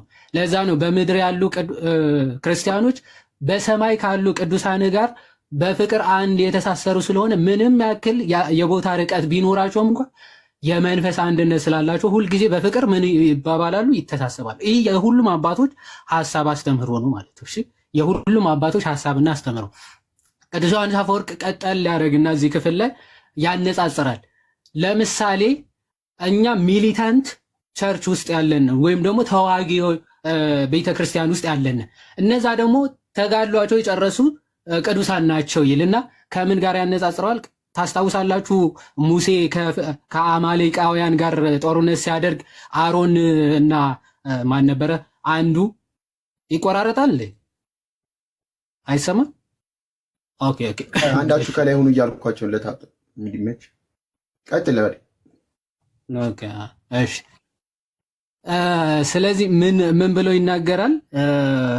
ልክ ከአማሌቃውያን ጋር እስራኤላውያን ጦርነት በሚያደርጉበት ሰዓት ከታች ከጦርነቱ የሚያደርጉ እስራኤላውያን አሉ። ጦርነቱን ሳያደርጉ ግን በጸሎት ደግሞ የሚያግዟቸው ማንና ማን አሉ? አሮንና ሙሴ አሉ ማለት ነው። በደንብ አስተውሉ። አሮንና ሙሴ ምን ያክል በአካል እዛ ጦርነት ላይ አልተገኙም፣ ትክክል ነው። ግን ሙሴ ሁልጊዜ እጁን ባመሳቀለ ቁጥር ጦርነቱን ያሸንፉ ነበር። እጁን ሲያወርድ ግን ምን ይል ነበር? ይሸነፉ ነበር አይደለ? አሮንና አንዱ እስራኤላዊ በቀኝና በግራ የማንን እጅ ከፍ አድርገው ይዙ ነበር? የሙሴን እጅ ማለት ነው። ስለዚህ ቅዱስ ዮሐንስ አፈወርቅ ይህንን ከምን ጋር ያገናኘዋል? በምድር የሚዋጉ ክርስቲያኖች በጦርነት ውስጥ ከአጋንንት ጋር የሚዋጉ ክርስቲያኖች አሉ። እነዛ በሰማይ ያሉ ደግሞ ልክ እንደ ሙሴና እንደ አሮን በጸሎት የሚያግዙ ክርስቲያኖች ናቸው። ይላል። አያችሁ እንዴት እንደሚያገናኝ። በአካል እኮ ጦርነቱ ላይ የሉ ሙሴና አሮን ትክክል። ግን እነዛ ጦርነት በሚያደርጉበት ሰዓት የአሮንና የሙሴ ጸሎት ምን ያደርጋቸዋል? ኦፍኮርስ እነሱ ላይ ኢፌክት አለው ማለት ያሸንፋሉ ወይም ደግሞ ይሸነፋሉ ማለት። ልክ እነዚያ በሰማይ ያሉ ቅዱሳኖችም ክርስቲያኖች በሚያደርጉት ውጊያ ሁሉ በሚያግዟቸው ሰዓት አጋንንትን ማሸነፍ ይችላል። እንዲህ ብለው ቅዱስ ዮሐንስ አፈወርቅ የቅዱሳንና በስጋ የተለዩ ቅዱሳንና በምድር ያለነው እንዲያስተሳስረው በሚገርም አገላለጽ ይገልጿል። ወደ ማስረጃዎቹ ልሂድና አሁንም የቅዱስ ዮሐንስ አፈወርቅ ቅዱሳን ምን ያክል የከበሩ እንደሆነ ጸሎት ወይም ደግሞ ወደ እነሱ ደግሞ ልንጸልይ እንደሚገባ የሁለተኛ ቆሮንቶስ መልእክቱ ሆሚሊ 26 ላይ ማለት ወይም ደግሞ ቻፕተር 26 ላይ ያለውን ሲያብራራ የተናገረውን ጥቂት ላንብብላችሁ። በጣም ወሳኝ ክፍል ነው። ባይዘው ሁላችሁም ሄዳችሁ ብታነቡት በጣም ደስ ይለኛል። ሆሚሊ 26 ላይ ያለውን ጽሑፉ ማለት ነው። እንዲህ ብሎ ይናገራል። ክርስቶስ ለደቀ መዛሙርቱ በዚህ ዓለም ሳሉ ብቻ ሳይሆን ከሞቱ በኋላ እንኳን እንዲያበሩና እንዲሰለጥኑ አድርጓቸዋል ይላል። እስኪ ንገሩኝ ይላል። የእስክንድር ወይም ደግሞ ታላቁ እስክንድር ማለት አሌክሳንደር ዘግሬት መቃብሩ የት አለ ይላል። የአሌክሳንደር ዘግሬት መቃብር ወዴት ነው ያለው? የት እንዳለ ታውቅ እንደሆነ ንገረኝ ይላል። እንዲሁም የሞተበት ቀን እስኪ የምታውቅ ከሆነ ንገረኝ ይላል። የክርስቶስ አገልጋዮች ግን መቃብራቸው እንኳን ሳይቀር የተከበረ ነው ይላል። ታላቁ እስክንድር በዓለም እንግዲህ አለ የሚባል ንጉሥ የነበረ ነው። ግን የሞተበት ቀን አይታወቅም፣ መቃብሩ ጭራሽ የማይታወቅ ሰው ነው አለ። የክርስቶስ አገልጋዮች ግን ምድራውያን ስላልሆኑ ከሞቱ በኋላ እንኳን መቃብራቸው እጅግ የከበረ ነው፣ ቀናቸውም እንደሚታሰብ ቅዱስ ዮሐንስ አፈወርቅ እየተናገረ ነው። የቅዱሳን መታሰቢያ በየዕለቱ የቀን መታሰቢያ ማድረግ እንደው ምንፍቅና ነው ወይም ደግሞ ጣዖት አምልኮ ነው። ማይ ብራዘር ቤተክርስቲያንን ሳታቅ ዝም ብለ መጽሐፍ ቅዱስ ብቻ እያልክ በራስ የምታመጣው አስተምሮ ካልሆነ በስተቀር የቀደመችው ቤተክርስቲያን ከቅዱሳን አንድነት ነው ሲጀመር መሰረቱ። ስለዚህ አምላካቸው ደግሞ ክርስቶስ ነው፣ አሌክሳንደር ዘግሬት አይደለም። ከሞተ በኋላ ሞተው የሚቀሩ አይደለም። አምላካቸው ሞትን ድል አድርጎ እንደተነሳ ሁሉ ከሞት በኋላ የሚቀጥል ንግስና ነው ያላቸው ቅዱሳን ማለት። ስለዚህ ምን አለ? እንደ አሌክሳንደር ዘግሬት ሞተው የቀሩ አይደለም አለ። ያው መቃብራቸው እንኳን ምን ያክል የተከበረ እንደሆነ ተመልከት ካለ በኋላ ያረፉበትም ቀንም በሚገባ የታወቀ ነው ይላል። ያረፉበት ቀን በሚገባ የታወቀ ነው። ዕለተ ዕረፍታቸውን በዓለሙ ሁሉ የበዓል ቀን ሆኖ ይከበራልና። አሁን የቅዱሳን የበዓል ቀን የሚያከብር አንዳንድ እንግዲህ የመካነ ኢየሱስ ዲኖሚኔሽኖች አንዳንዶቹ አላቸው አንዳንድ ቀን የሚያከብሩበት ማለት እችም ቤተክርስቲያን አሁን ይህን ስታነቡ እንግዲህ ከ1500 ወይ 1600 ዓመት በፊት ማለት ወደኋላ ተመልሳችሁ የምታገኟት ቤተክርስቲያን ውስጥ የቅዱሳን የዕረፍታቸው ቀን በዓለም ሁሉ ይከበራል ይላል ቅዱስ ዮሐንስ አፈወርቅ ማለት። ይህ ይቀጥልና የተሰቀለው የክርስቶስ አገልጋዮች መቃብሮቻቸው ከነገስታት ቤተ መንግስት ይልቅ የተከበሩና የተወደዱ ናቸው ካለ በኋላ እንደውም ነገስታት ምን ብለው ወደ እነሱ ምን ብለው እንደሚለምኑ የሚናገርበት ክፍል ብቻ አንብቤ ልለፍ። እንዲህ ይላል። ሆኖም ወርቅ ለብሶ ዘውድ ደፍቶ የጦር አዛዦቹን፣ መሳፍንቱን፣ መኳንንቱን፣ ሹማምንቱን፣ እግረኛውና ፈረሰኛው ሰራዊቱ ዙሪያውን ከበውት ቆመው ንጉስን አይሽቀ እንዲህ ይላል። ጽኑ የሆነ ፍቅርና የሚቃጠል የመንፈስ ቅናት ነው። ልብሰ መንግስት የለበሰውና ዘውድ የደፋው ንጉሱ ራሱ ወደ እነዚያ የቅዱሳን መቃብራት ሄዶ በእግዚአብሔር ፊት ጠበቃዎቹ እንዲሆኑትና እንዲራዱት ይለምናቸው ዘንድ የክብር ልብሱን አውልቆ በዚያ ይቆማል። እንግዲህ በምድር ያሉ ነገስታት እንኳን ለቅዱሳን ለክርስቶስ ቅዱሳን ለሰማዕታቱ ኦኬ ለክርስቶስ ሲሉ ሰማዕትነትን ለተቀበሉ በመቃብራቸው ይሄድና የዓለም ንጉስ እንኳን ቢሆን የክብር ልብስ ይወልቅና ኦኬ እንዲረዱት እንዲያግዙት ይለምናቸዋል። የት ሄዶ? መቃብራቸው። ይህን ያክል የከበረ ነው መቃብሮቻቸው እንኳን ኦኬ። በቀደመችው ቤተክርስቲያን የሚታወቁት ቅዱሳን እንዲህ ያሉ ናቸውና ስለ ቅዱሳን መላእክት አማላጅነት ያው ቅዱስ ሄርማስ ዘሺፐርድ ማለት ነው ዘሺፐርድ መጽሐፉ ቡክ 3 ሲሚሊቱድ 5 ላይ ተናግሮታል። እንዲህ ብሎ ምንድነው ዘሺፐርድ ሄርማስን ምን ይለዋል? አንተ ቅዱስን መልአክ የሚያበረታን የሚያግዝህን መልአክ እንዲገልጽልህ ምልጃውን ለምን አትጠይቅም ይላል። ኦኬ ምልጃውን ለምን አትጠይቅም? መላእክት እንደሚያማልዱ ሄርማስ ዘሺፐርድ 80 ኤዲ አካባቢ የነበረ የቤተ ክርስቲያን አባት ማለት። ስለዚህ መልአኩን ለምን ምልጃ አትጠይቀውም ይላል። እንዲህ ለምን አትጠይቁትም? መላእክት ለምን አትጠይቋቸውም? መላእክት ምልጃ ኦኬ በሚገባን ጠይቃቸዋለን እንጂ እንዲረዱ እንዲያግዙ የተደረጉ መናፍስት ስለሆኑ ማለት ነው። ከዚህ አንጻር መላእክትን አማላጅነታቸውን እንጠይቃለን። ሴንት ሲፕሪያን ኦፍ ካርቴጅ ቅዱስ ቆጵርያኖስ እንግዲህ ጎርጎርዮስ ዘእንዚናዙ ወደ እርሱ ጸሎት ሲያደርግ ቅድም ጋር ያየን አባት ማለት ነው። ወደ ቅዱስ ቆጵርያኖስ ጎርጎርዮስ ዘእንዚናዙ ጸሎት ሲያደርግ ተመልከታችኋል። ይህ ቅዱስ አባት ራሱ ስለ ቅዱሳን መልጃ ምን ብሎ ይናገራል? ሌት አስ ሪመምበር ዋን አናዘር ኦኬ ቦታውን ያዙ። ሌተር 56 ኦኬ ሴክሽን 5 ላይ ሌተር ስንት? ሌተር 56 ሴክሽን 5 ወይም ደግሞ ፓራግራፍ 5 ላይ እንዲህ ይላል ሌት አስ ሪመምበር ዋን አናዘር ኢን ኮንኮርድ ኤንድ አንአሚቲ ይላል። በአንድነትና ያለ መለያየት እርስ በርሳችን በጸሎት ምን እንተሳሰብ ይልና ሌት አስ ኦን ቦዝ ሳይድስ ኤልዌይስ ፕሬይ ፎር ዋን አናዘር ይላል። በሁለቱም ሳይድ ደግሞ እርስ በርሳችን በጸሎት እንተሳሰብ። በሁለቱ ሳይድ ምን ማለት ነው? በሁለቱም ሳይድ ማለት በምድር ያሉት ኦኬ ላረፉ ወይም ደግሞ በሰማይ ላሉት ቅዱሳን ወይም ደግሞ በእረፍት ላሉ ማለት በስጋ ለተለዩ፣ በስጋ የተለዩት ደግሞ በምን በስጋ ላለ ነው በጸሎት ሁለታችንም እንተሳሰብ። ለዛ ነው የፍትሐ ጸሎት ወይም ደግሞ እኛ ለመውቱ ሰዎች ጸሎት እናደርጋለን ኦኬ ግዴታ ስለሆነ በህይወት ላሉት በአካል ላሉት ለሞቱት ለሞቱት ደግሞ በአካል ላሉት ይሄ ሞት የሚለው የስጋ ሞት ብላችሁ ያዙ እሺ። ስለዚህ ሌት አስ ሪሊቭ አለ burdens and applications by mutual love አለ። ቀደም ምን ብያችኋል? የምልጃ ዋናው ዓላማው ምንድነው? ፍቅር ነው አይደል? ስለዚህ ሁላችንም ሸክማችንን እና ድካማችንን እርስ በርስ በፍቅር እንተጋገዝ አለ። እንዲህ አለ ይቀጥልና that if any one of us by the swiftness of divine condensation shall go from here first our love may continue in the presence of the Lord ይላል። ማናችንም ኦኬ በሞት ወደ እግዚአብሔር ፊት ብንወሰድ ስለዚህ በጸሎት መተሳሰባችን እስከዚያ ምን ይቀጥላል አለ። በጸሎት መተሳሰባችን እርስ በርስ መተጋገዛችን ይቀጥላል ካለ በኋላ and our prayers for our brothers and sisters not cease in the presence of the Father's mercy ይላል። ኦኬ መተሳሰባችን በጸሎት መተጋገዛችን ራሱ በስጋ ከተለየም በኋላ የሚያቆም በፍጹም አይደለም። 4 ነጥብ ቅዱስ ቆጵርያኖስ በ252 የነበረ የቤተ ክርስቲያናችን አባት። ስለዚህ ከሄዱ በኋላ ጭራሽ እንዴት ጸሎታቸው ሊያቆሙ ይችላሉ? እንደውም ቅዱስ ጎርጎርዮስ ዘእንዚናዙ የሚናገረው ነገር አለ እና ጄሮምም ለቪጂላንቴስ የተባለው መናፍቅ የሰጠው ምላሽ አለ። እሱ በኋላ ላይ ያሳያችኋለሁ ማለት ነው። አምብሮስ ኦፍ ሚላን ቃል በቃል ምን ብሎ ይናገራል? እንደውም አማርኛውን ላንብብላችሁ። ሶርሱን ያዙ። ኮንሰርኒንግ ዊዶውስ ማለት ነው። ኮንሰርኒንግ ዊዶውስ መጽሐፉ አምብሮስ ኦፍ ሚላን ቻፕተር 9 ፓራግራፍ 55 ላይ ቻፕተር 9 ፓራግራፍ 55 ላይ እንዲህ ብሎ ይናገራል።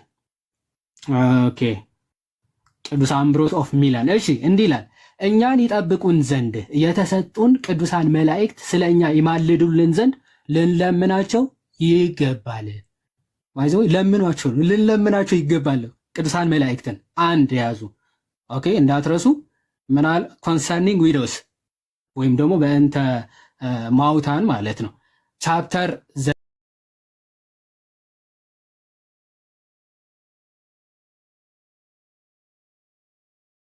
ይገባል አለ መላእክትን። ቅዱሳን ሰማዕታትንም ልንማጸናቸው ይገባል። እሺ ቅዱሳን ሰማዕታትም ልንማጸናቸው ይገባል የራሳቸውን ኃጢአት ኦኬ ከነበረባቸው ማለት ነው። እሺ የራሳቸውን ኃጢአት በደማቸው ያጠቡ እነርሱ ስለኛ ኃጢአት ሊጸልዩልን ይችላሉና ስለ ድካማችን ይጸልዩልን ዘንድ እነርሱን አማላጆቻችን ለማድረግ አንፈር። አሁን ድል አድርገው ያለፉትን የስጋን ድካም ቀድሞ ያውቁታልና። እኔ በጣም የሚገርም አገላለጽ ነው።